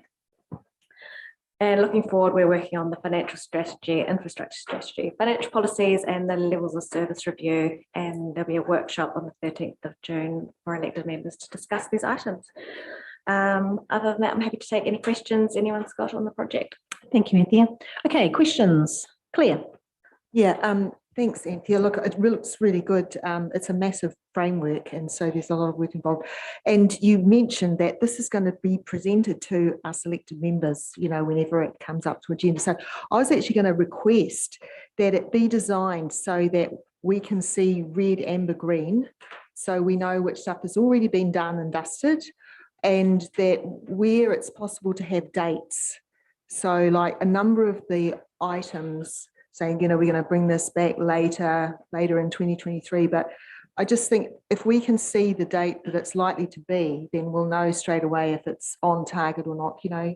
So whether or not that would be in the current form or it'd be more like a table sort of landscape that's got the dates as a column. And so we know when, you know, it's green or when it's red being completed or something, yeah, dealt with. It just, yeah, because I must admit, last LTP, yeah, how many times did I read this sort of framework? Yeah, and just to know, all right, I can just skip over that because it's been dealt with. Yeah, that's my request, really. Thanks. Okay. Thoughts on that? That's fine. That sounds good. Okay. Yeah, queries. Monty. Yeah, thanks for this framework. It gave me really great clarity, having not been through this. It's a huge help.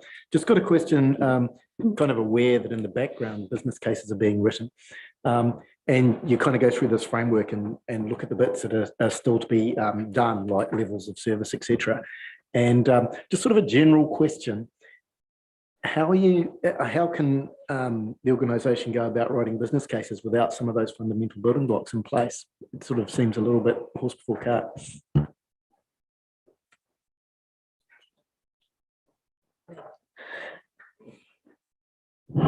Thank you. So through you, Madam Chair, yeah, you do raise a really good point.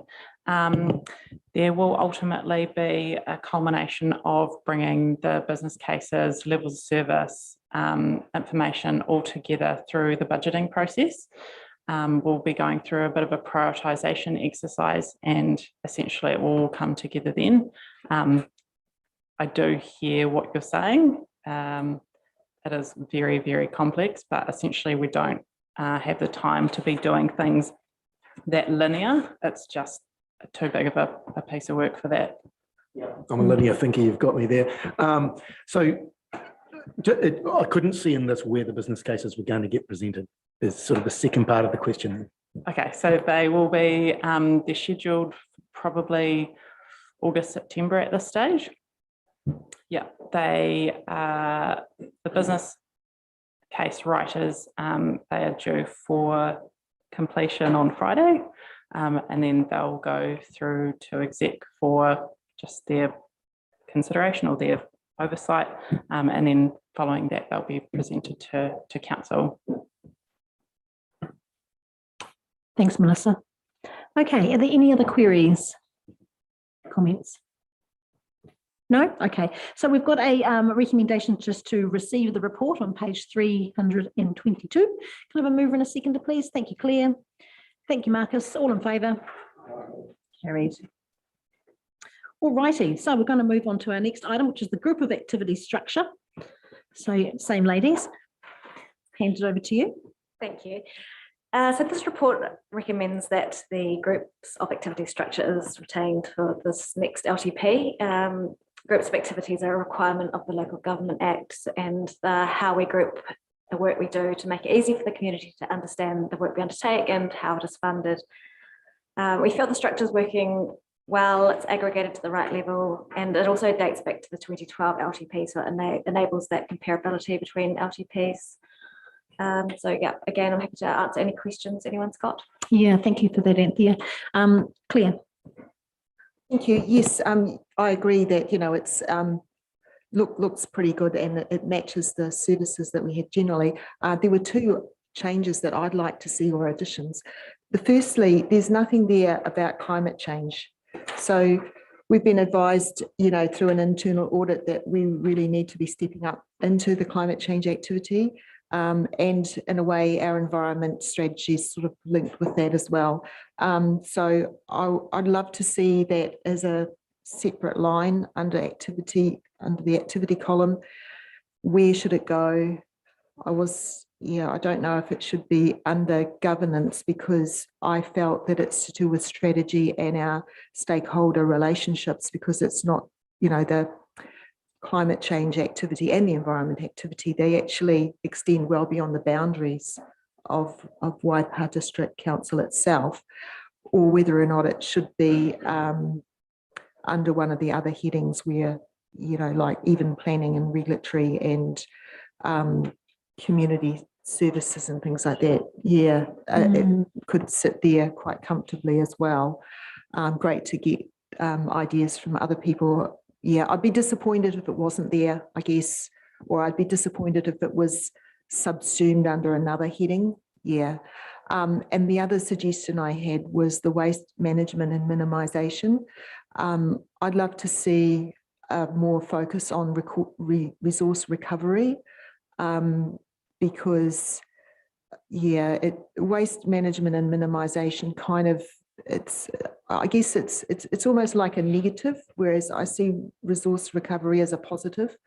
Yeah, that's all. Yeah. Thanks. So through you, Madam Chair, can I just clarify? So when you're talking about that waste management minimisation one, you're talking about the wording and how we frame that up, as opposed to any of the activities or anything that we. Yeah. Okay. Do you want to say anything? Kirsty. Through you, Madam Chair, I guess just in relation to the feedback around climate change specifically, as has been highlighted by the KPMG internal audit review, climate change doesn't sit within one particular area of our organisation, and at the moment, and I guess we're seeking to address that through the improvement plan that will be presented to ARC next week. You've highlighted, I think, Claire, as you've talked through where it might sit. It obviously sits within governance in terms of strategy, preparing strategies and plans, huaki. It sits in service delivery functions in terms of projects. So it's right across our business, which is why it hasn't been signalled out there. We don't currently have a dedicated activity sitting within one particular group. Thanks. So I'm looking forward to some kind of resolution, and I must say I'm pretty disappointed that it's been taken to the Audit and Risk Committee and not to the full council to make that decision or to make a recommendation. I don't understand why it couldn't just come to the full council, because I feel it's a full council decision about how that's handled. I would assume that, I mean, Audit and Risk doesn't make decisions, it's recommendations only. So I would assume it would be recommending to council. And you know, climate change isn't an activity, it covers everything. And yeah, it's not an activity in itself. Thanks, Andrew. Lou. Thank you, through Madam Chair. What I wanted to recommend that we as a group, I sit on the civil defence, okay, and at the joint committee level, and we notice it's exactly as Kirsty Downey actually has indicated, that it is over a large amount. It covers virtually most of our structures, but I do think that we need to recognise the impact and the resilience that we're going to have to build to actually cover these sort of events, because they're becoming more prolific and we are facing quite a significant amount of costs. Other councils, certainly, we've been very lucky to date, but doesn't mean that we won't continue to be so. So I do agree with Councillor St-Pierre that we do need to have some mention or some resilience built into the system to be able to face these issues. Thank you, Lou. Okay, any other comments? Otherwise, we have a recommendation. Everyone happy? Okay, so we've got a recommendation A and B. Have a mover and a seconder, please. Thank you, Mike Pettit. Seconder, Mike Montgomery. Makes it confusing. All in favour? Carried. Thanks. Oh, against? Yeah, I vote against because it doesn't have it in there. So yeah, I can't. Okay, Councillor Pierce is going to vote against the recommendation. All righty, we'll move on to our next item, which is the significant forecasting assumptions. Melissa. Thank you, Madam Chair. So the purpose of this report is to approve the significant forecasting assumptions, which really form the basis of the long-term plan, being the 24-34 long-term plan. So they do cover a 10-year period, and they are really important because they really do inform all of our planning. They are based on the best assumption that we have at the time, and the level of uncertainty is included in the table in the appendix. You will note that there are a number or a few that do have a high level of uncertainty, and these are predominantly around the central government-led reforms. Also acknowledging that we do have an election, a central government election later in the year, which is why that uncertainty is so high. So although we are seeking approval on the forecasting assumptions as they are drafted today, we do need to bring back these back to you later in the year, particularly around the economic and financial assumptions. We get this information from Burl, and that information doesn't come out until I think it's September, October in the year. But we do need the non-financial assumptions to form the basis of our planning, which is why we're presenting these for approval today. Thanks, Melissa. Okay, any queries around the forecasting, Monty? I've got two, and they're possibly too late because I know this has been workshops, sorry, but they're both minor, so it's just possibly worth raising them. So under 11, life cycle of significant assets, I just wonder if we should reference climate change there, because the life cycle of significant assets might be impacted by climate change, 1 in 100-year floods if they're going to become sooner. So it's potentially a minor tweak there. And then in 13, global crisis and emergency events. I just wonder if we're being tainted too much by the pandemic there, and it might better just read emergency events because I think global crisis is quite a big ask for a territorial authority to cover off in its long-term planning. I mean, like nuclear war, what, you know, Yeah. I just think it's almost an overkill. It could just be emergency events. It's sort of almost a bit more realistic. Those are my two comments, and I'm sorry they came late, but you have to read these things a few times. There's a lot of information. So just a point of clarification around the life cycle of significant assets. You will see that number 12 is climate change, and it does speak to infrastructure. So are you saying that that doesn't accurately reflect the point that you're trying, or the point that you're making? It does, but I just think going forward that the life cycle of assets that Dawn's dealing with, there's going to be impacts there. And so that's all. Like a lot of our culverts, for example, that are on a 100-year lifespan might not end up, that there might be tweaks required. So I get your point. It's in the next one. I should have picked it up earlier. I'm happy. Okay, so leaving that as is, but yeah, removing on number 13, the global crisis. I think is everyone happy with that? Lou? Perhaps, Madam Chair, through you, I think the global crisis, we've got to look at some, it's not pandemic at the moment, but there are a lot of impacts on us at this current point in time. You know, whether it's trade, supply of product. Right at the moment, we've just seen this morning, the Arabs have actually increased or decreased the amount of oil. It's going to be a big impact on us. This oil prices are going to go up quite significantly in the next 3 or 4 weeks, plus we're having taxes on it. All this is impacted globally. And I just think that we just need to quantify something like this. And I do think there's, other than just pandemics, it has got specifically pandemics, but there are trading issues. There are geopolitical things that are out there that are impacting. I feel that we need to do that. Absolutely. What I'm getting at here, if you read the assumption, because the assumption's a critical bit. So if we say the assumption is that council will be able to maintain its level of service during a global crisis. I'm just pointing out, I think that's unrealistic. Being able to maintain our level of service in the time of emergency, fine, but not in like a global crisis. If that's one of your planning assumptions, you're setting yourself up to fail, and I just think it'll lead to perverse outcomes.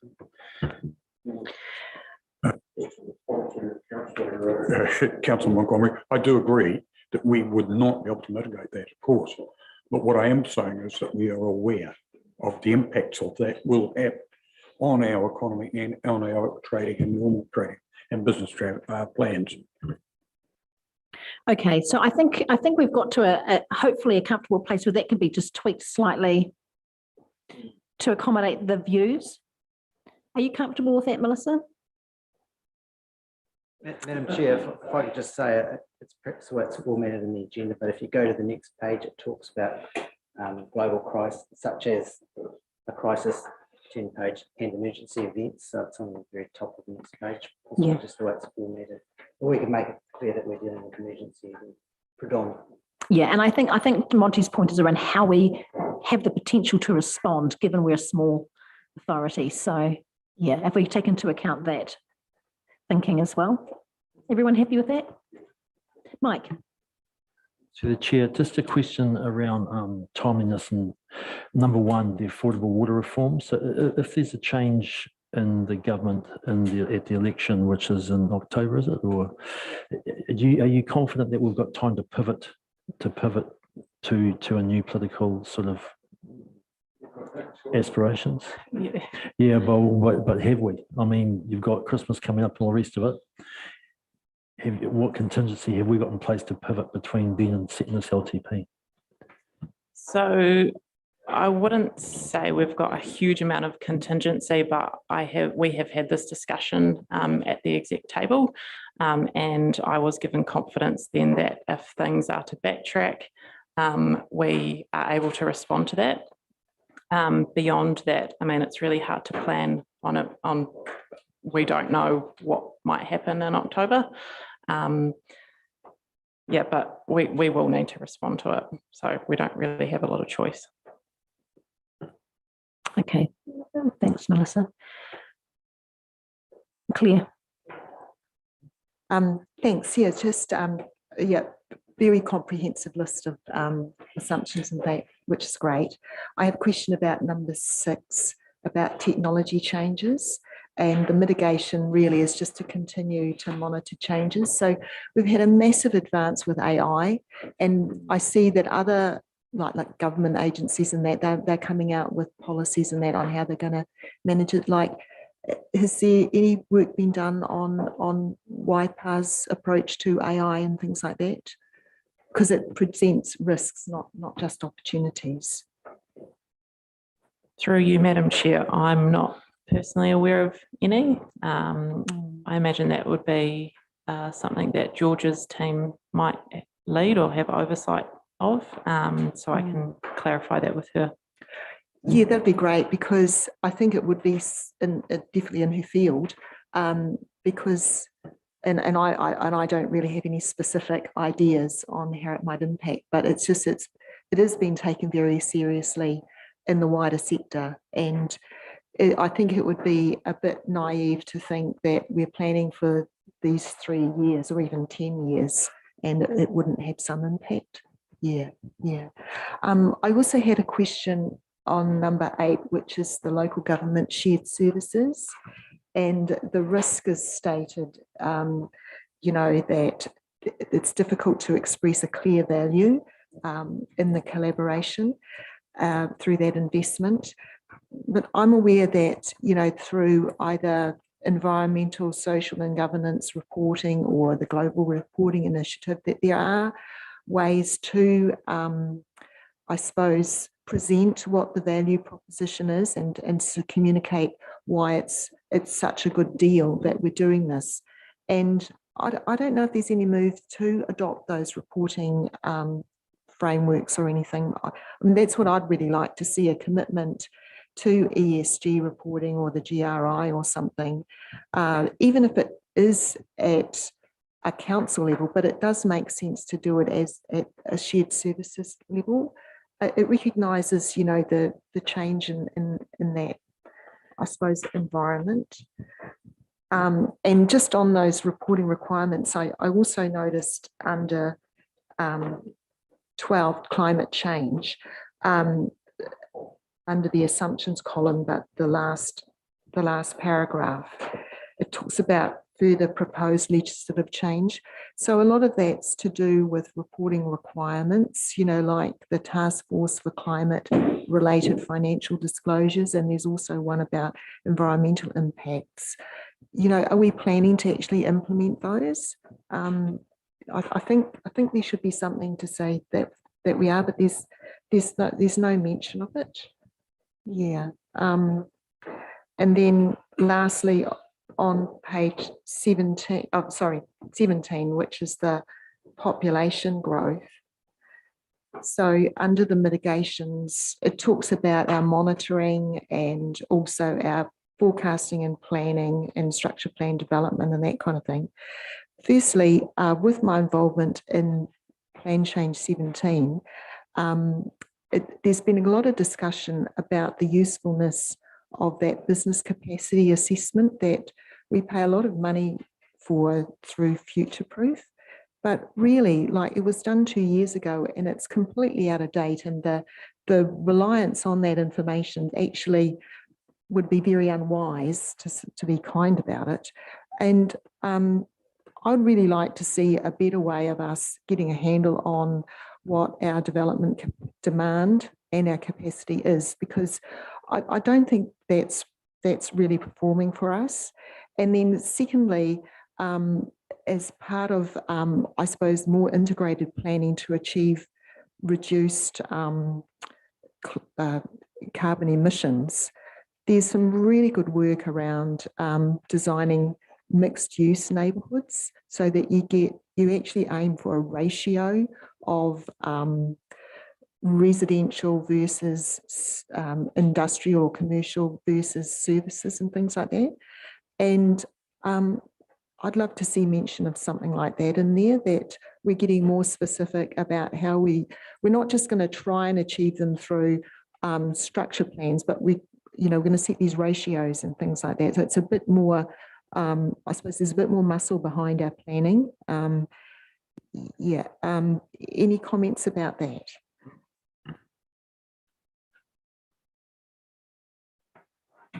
So just in relation to demography and the way in which we chart or make assumptions around our growth, we do use the NIDIA projections, which in essence are very long term. And they run these things called stochastic projections, which are a whole different range of inputs. And inevitably we land on a high growth rate. If we were to have done that, say in the last 2 years, the growth curve would look absolutely massive. And given the other changes that are factored into the model, like changes to immigration settings, by way of example, essentially you do need a long-term growth rate projection. And I think the NIDIA projections are about, Kirsty, correct me if I'm wrong, but I think Future-Proof are reviewing those shortly. You, Madam Chair, as part of the development of the future development strategy, correct?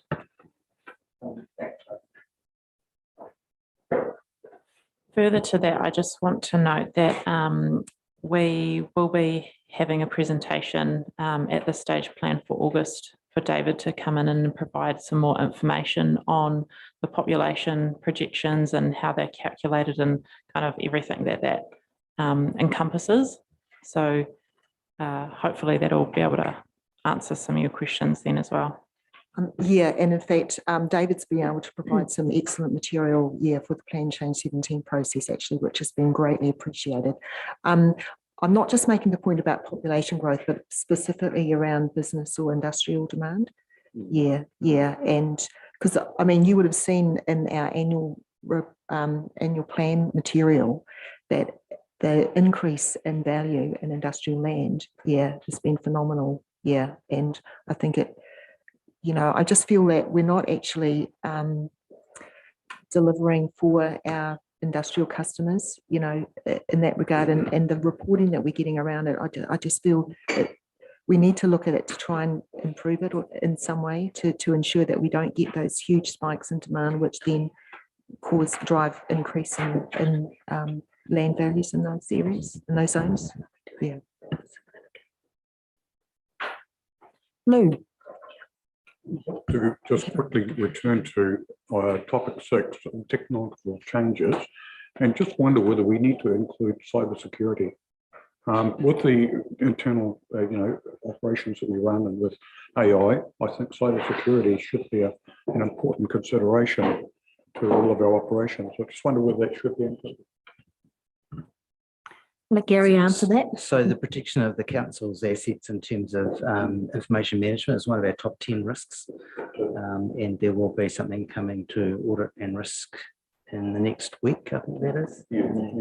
Yeah, so it's certainly one of the top 10 risks, but we can make some commentary around some assumptions around the robustness of our processes there. Yeah. Thanks. Okay, are there any other queries around this? No, because we've got a recommendation on page 331, A and B. Can I have a mover and a seconder, please? Thank you, Lou. Thank you, Monty. All in favour? Against? Carried. All right, we'll move on to the approval of the strategic framework. Thank you, Madam Chair. So this report, the purpose of this report is to approve the strategic framework for the 24-34 long-term plan. So this really forms the basis of our planning and supports council moving to be a more strategic-led organisation. This framework has been workshopped quite extensively on the 28th of February, the 4th of April and the 2nd of May. Feedback from these sessions have been incorporated and reflected in the appendix to the report. One change that I would just like to point out is suggesting that we revert back to the original wording that we had around recognising diverse needs of our communities. So the reasons for this being that what has been included in the appendix is quite limiting in terms of its scope. So it is quite limited in that it makes reference to cultures. The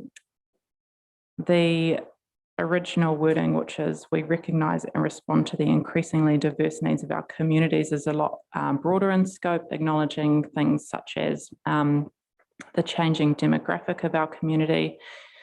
Waipa has an increasingly ageing population, and a lot of the sentiment that we heard through the workshops was building great communities for all, and cultures really restricts that scope. So I'll just suggest that we perhaps revert back to the original wording that is indicated on page 2 of the report. Yeah, thank you, Melissa. I think that makes a lot of sense. I'm seeing a lot of nodding around the room. Marcus? Yeah, because it should take in the disabled community and everybody, not just somebody's culture. Yeah, okay, that sounds really good. Claire? Yeah, I've got two queries. First is around the wording that's on the first page under community outcomes. It's really semantics, actually. I mean, I accept that you're probably going to change that thing about different community needs and things like that, fine. But it's just that the wording, like for instance, social wellbeing, all about people, the first clause under that, great place to live, work and play and invest. I mean, it should be to live, work, play and invest, you know, and across to cultural champions. The first item is unique history, cultural awareness. Like, isn't that 2 statements? I mean, like, it just seems to be that it's not being quite focused enough. Yeah, and then under economically progressive, the last clause there, provide value for money from services, promotion and a great place to invest and do business. Like, I'm not sure how promotion, is that to provide value for of money for promotion, but so I'm just, I think a bit more tightening up on the wording, is needed. And then the second point I wanted to make is under the external strategic priorities. The last cell there, effectively planning and providing for growing communities. At the workshop, I said I wasn't particularly happy with it. I wanted something else. I suppose I'm just going to continue on that vein, because to me, that's quite internally focused.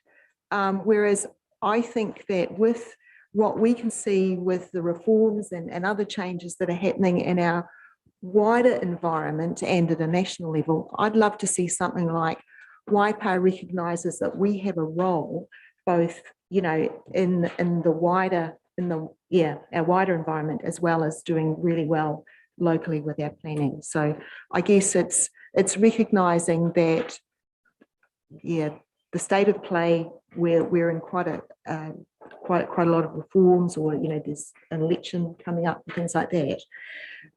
With some of the reforms as well, there might be a change in settings, you know, to more regionalisation and things like that. So we've got to be at our best in that sort of higher level or a broader range, than simply doing our, I suppose, the business that we do with our planning and just locally. So that's why I'd say something about, we recognise that our role is not just locally, but we've got to be cross. You mean like cross boundary? And effective. You know, not. I mean, I don't want us to just be, you know, one of the seats around a larger table, but we're actually, you know, our voice is heard and is effective. So just a suggestion. I'm so sorry, just to clarify through you, Madam Chair, we're talking about reframing, like rewording that strategic priority completely? I guess that's what my request is, that maybe some more thought and work be done on, so just on the title of it, the words there. So just to give us a sense, Councillor Clare, could you give us an indication of the sorts of words you're thinking of? Because effectively planning and provided for growing communities doesn't take away from our role in future-proof advocating around the health provision, education, context of that. So in terms of the way that's currently crafted, it's as much externally focused as it is internally focused. But I just wonder perhaps if we could work with you to get some alternative words that might be useful. Yes, I agree. Like from your point of view, you know what it covers. Yeah, but for someone someone in the general public just reading that, it just struck me as being quite internal. Yeah, it didn't really convey to me that, I suppose what greater role Waipa has in those larger, I suppose, spheres of influence. Okay, so perhaps it's just adding a word or two that might make it sound a bit more more outward facing. I'm just wondering if, in addition to the words planning, we might add the word advocacy, which is quite externally focused. That sounds good. Claire, if you're happy with that, you're happy with the responding to climate change though, so that's good. I thought I'd do it for you. So yeah, I think if we include the word advocacy in that last item, I think that's satisfactory to you, Claire. You happy with that? Anyone else with any changes or suggestions? No? Okay, good. So on page 352, we've got the recommendation A and B for the strategic framework, LTP. So if I have a mover and a seconder, please, thank you, Andrew. Thank you, Claire. All in favour? Against? Okay, that motion's carried. Thanks, everyone. And thank you both, Melissa and Anthea. Well done. Now, it gives me just great pleasure to welcome Fiona Carrick, actually, from Te Waka.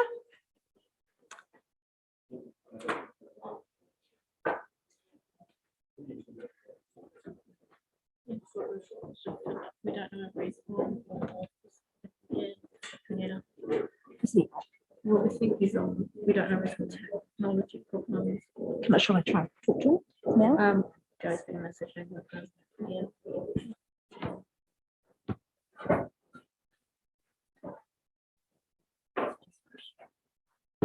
Okay. Alrighty, as I said, welcome Fiona. It's very nice to see you here. So I'll let Kirsty introduce you.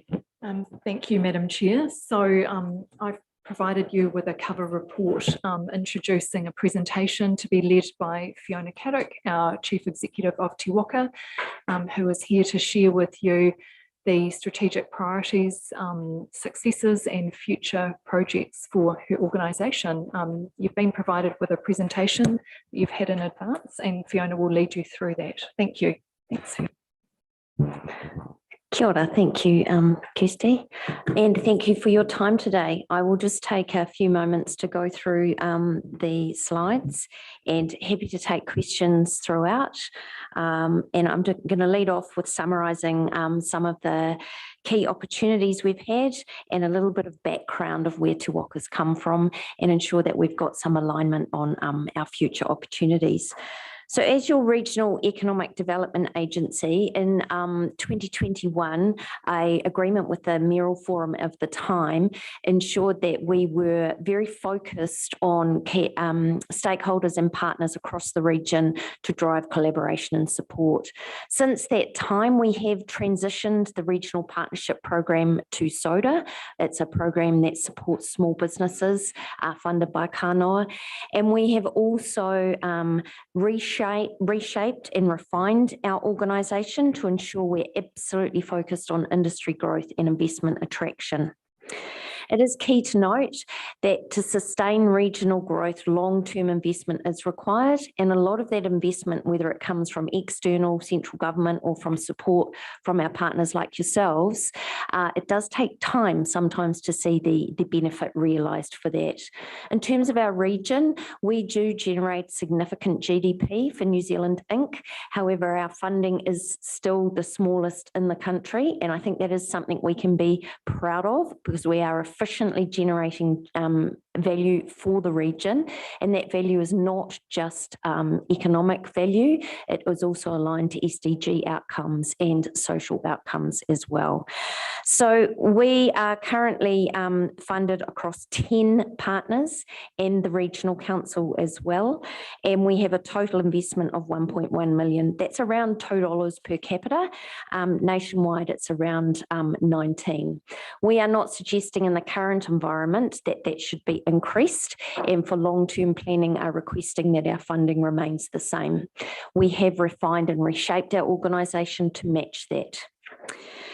In terms of the value that has been actually delivered, you will have recently seen the biannual business sentiment survey. 25% of the 360 respondents were from Waipa. There was some clear messaging. We still do have a growth mindset in the Waikato region. However, it is decreased from where it was. It is a sentiment survey. However, 45% of businesses or respondents still believe they will hold or grow in some degree. On more opportunistic fronts, given the significant primary sector base in Waipa, the United Kingdom FTA trade agreement coming into force has instantly reduced costs for those producers in the whole region, but particularly Waipa as well. We've also done a lot in terms of promoting regional businesses. We are part of the Regional Strategic Partnership Fund Leadership Group, which is the Kānoa fund that invests in regions. We have done a lot in terms of recovery for Cyclone Gabriel. Obviously, it was our partners in Thames Coromandel, Waikato District, Hauraki that were most significantly impacted. That has taken quite a bit of our resource recently. In line with protection for the environment and decarbonisation, we have ongoing engagement with the renewable energy sector from a growth perspective for our region for generation, but also from decarbonisation. We've worked with ECA on opportunities there. We are continuing to facilitate the growth in that industry, and we have also done a lot of work in workforce development. All of this sits within our regional economic priorities. Now, our regional economic priorities include outcomes of social improvement. Our whole reason for being is to improve the economic performance and the wellbeing outcome of all our communities and people in the Waikato. This foray is unique, no other region has one, and it very clearly highlights the foundational elements that work interdependently to enable any form of growth. You will see affordable housing, you'll see talent attraction, you'll see ensuring we recognise our identity and our people and leverage that. This is something that has resonated well, and it enables all our partners to find an anchor in this foray for their outcomes. From this, we have refined our strategy recently, and as I said, resized our organisation. We are absolutely resolutely focused on industry growth and investment attraction through collaboration and partnerships, insights and intelligence, and advocacy. We do submissions on those particular areas that are of significance to our region. Some examples would be to the Productivity Commission on economic resilience, to MBIE on the model used for calculating forecast energy needs in the future. We've also recently worked across many councils and regional partners on the EV charging infrastructure. And that's where we can provide a unique business voice. To give you some idea of actual numbers around investment and traction, the Regional Strategic Partnership Fund has seen 11.5 million approved across 4 priority sectors in the last year. We have a pipeline of 2.8 waiting to be approved. This money goes directly into those businesses where they have put forward a case for regional growth. It does not come through a community organisation. It's a contract between Kānoa and the business. As of March 2023, we've also received a significant amount from COVID-19 Infrastructure Investment Fund. That is phased delivery, so it's not that we're getting an extra 20 million, it's phased.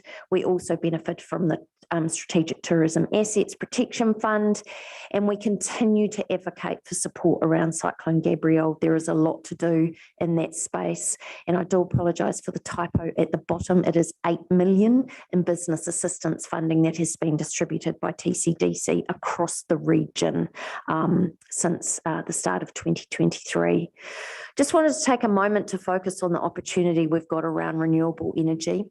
Now, whilst some of these sites, solar or offshore wind, may not be in the Waipa region, all of these industries need what are called O&M bases across the region. There will be significant need for supply of engineering services, security services, IT, all types of services as this industry grows. And it is something that we are working with our economic development partners across all of our councils and businesses as well, and chambers of commerce, to set up an energy supply chain forum so that businesses can actually see where the projects are at, what the opportunities are, and where there is actual growth for them.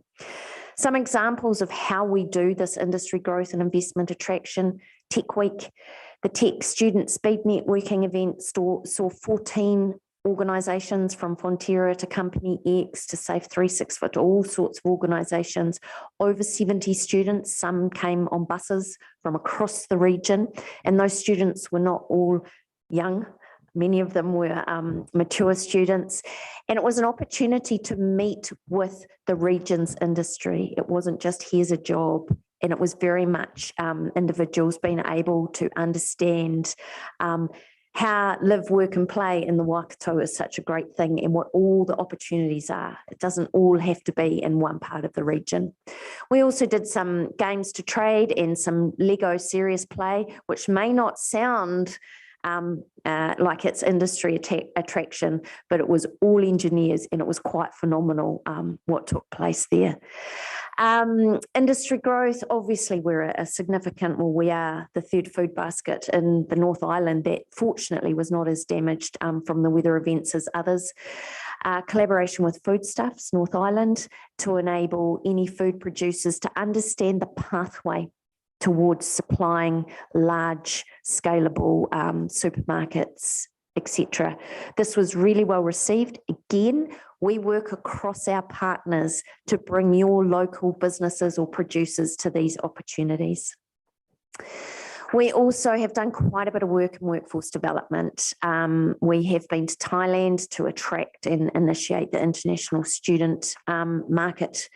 We have instigated a leaders forum, and we have been out across the region developing schools, highways, specifically around rural youth literacy and numeracy. We always work alongside partners here. We, as per our foray, those who are already got the expertise in that space, we bring them to the opportunity. It's important that we amplify what is in the region, that we don't duplicate what is already existing in the region. We have done a lot of work in truck driver training and supporting the freight and logistics sector and workforce development. Here's an example of some great success stories. We get these, one from working with business, but two from our economic development forum that works across all our partners. And these demonstrate not just to local members of the Waikato, communities of the Waikato, but we get a lot of global views of our website and our LinkedIn page. So it's very much around these are types of industries that can thrive in the Waikato.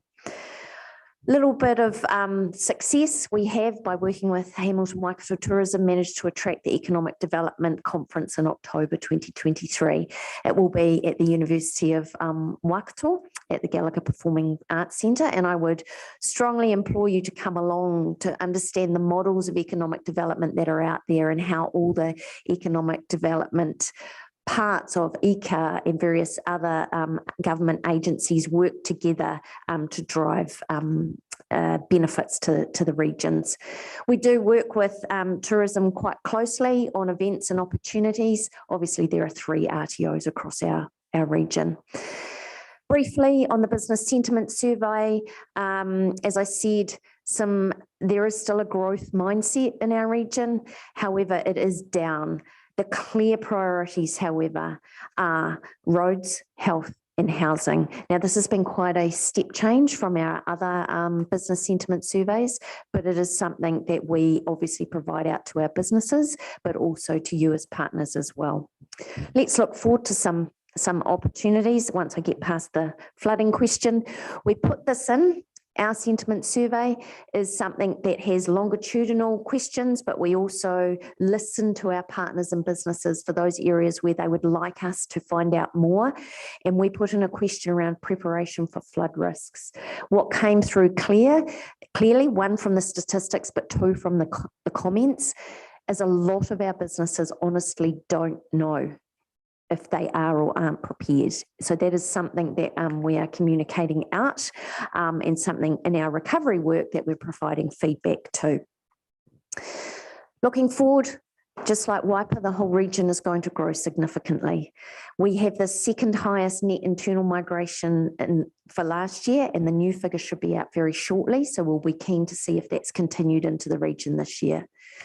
We have a unique geographical advantage. Our access to the two big city deep water ports is significant, and our economy does continue to grow, and it is expected to continue to grow. We will remain as Interwaka focused on our core opportunities and 3 areas of focus. That doesn't mean we don't support other areas. It means that those are the areas we focus most strongly on, and many of these are aligned with the SDGs, specifically in food and renewable energy around SDG 8. Advanced manufacturing and technology specifically is a cross-cutting theme across all 3 of our sectors. In terms of what's coming up, the Freight Action Plan, you may remember from last year, was a Waikato Bay of Plenty, so that inter-regional interface.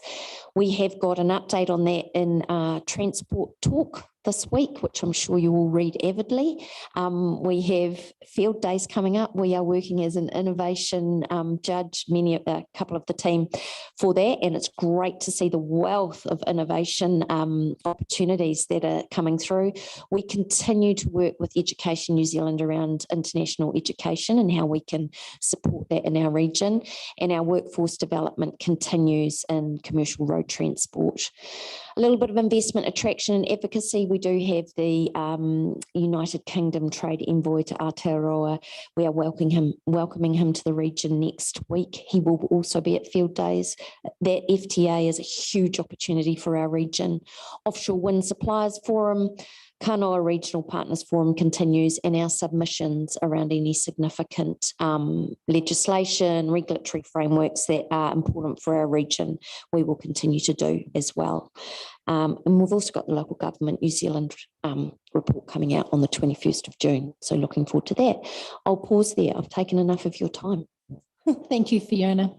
Okay, look, a very comprehensive report about the sort of generic what Te Waka have been up to for a wee while. So, really good to have you here in person, Fiona. I think it's it's probably a little long overdue actually, so that we understand kind of what your direction is, but also what some of the what the current economic outlook is as well. So, look, happy to open the floor for questions. Claire. Thanks. Yeah, great presentation, Fiona. Wow. I'm interested in the offshore wind farms and whether or not the energy generated is going to come to Waipa communities. And like what's it going to look like? Do you think it'll hold the price levels for energy, or is it, because I've been told that we can expect pretty substantial increases in energy costs. So that's one question. What's the plan with the energy that's going to be produced there? And then is there any work being done on renewable energy initiatives, on land, like for instance in Waipa? Should we be creating renewable energy zones or something to incentivize investment and things like that? And I'm quite interested in community schemes, stuff. Yeah. So what are your thoughts on those areas? Sure. I forgot to turn that off, sorry. So a couple of things. In terms of generation, if I talk to generation around renewable energy, based on Transpower and BCG's long-term forecast for electricity generation, the demand is expected to grow at about 500 megawatts per year. If we add in hydrogen, bringing in hydrogen as a form of fuel, it actually goes up to, I think it's another 500 megawatts. So 1 gigawatt per annum instead of the 500. Now, ideally, we want that to be new renewable energy that meets that demand.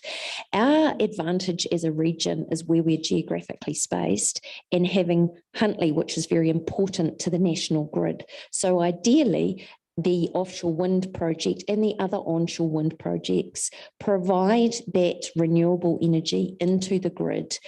And as a significant load goes into advanced manufacturing in our region, we offtake it there. The particular offshore wind project that we're working closely with are very committed to community outcomes, particularly around energy scarcity, and making sure that pricing is aligned to enable all access, not just about where the load goes. However, we do have to take into account the market that sets energy pricing in New Zealand at the moment.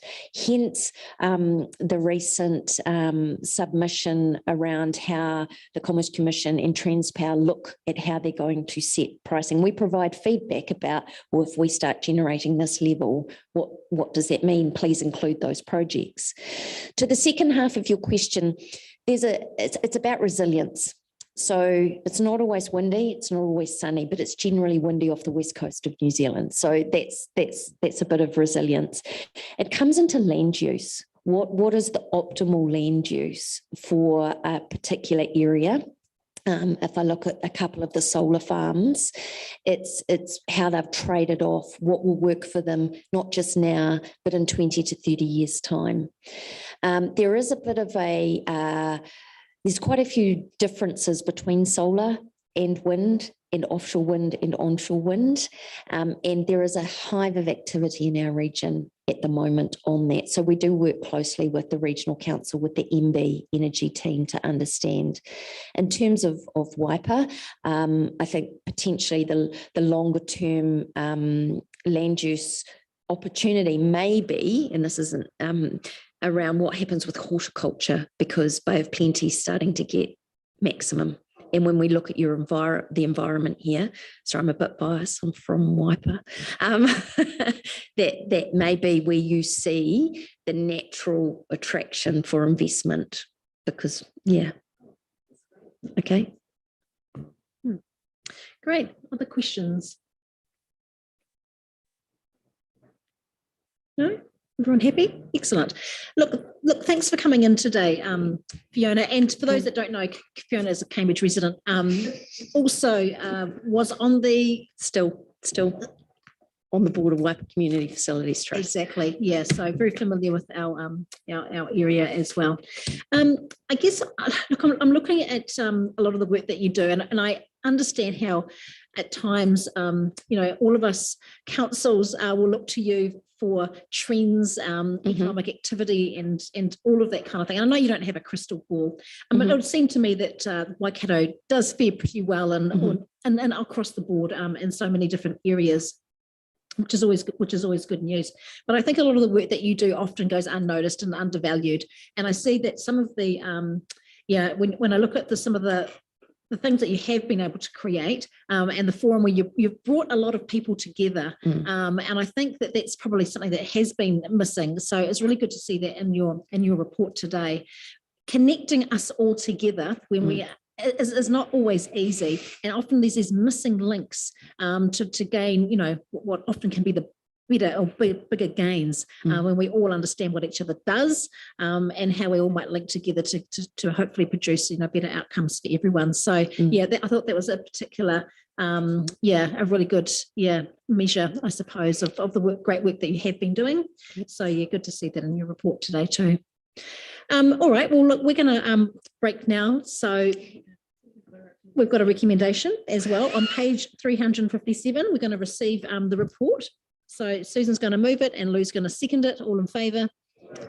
Carried. All right, thanks. Well, let's see everybody back here in half an hour.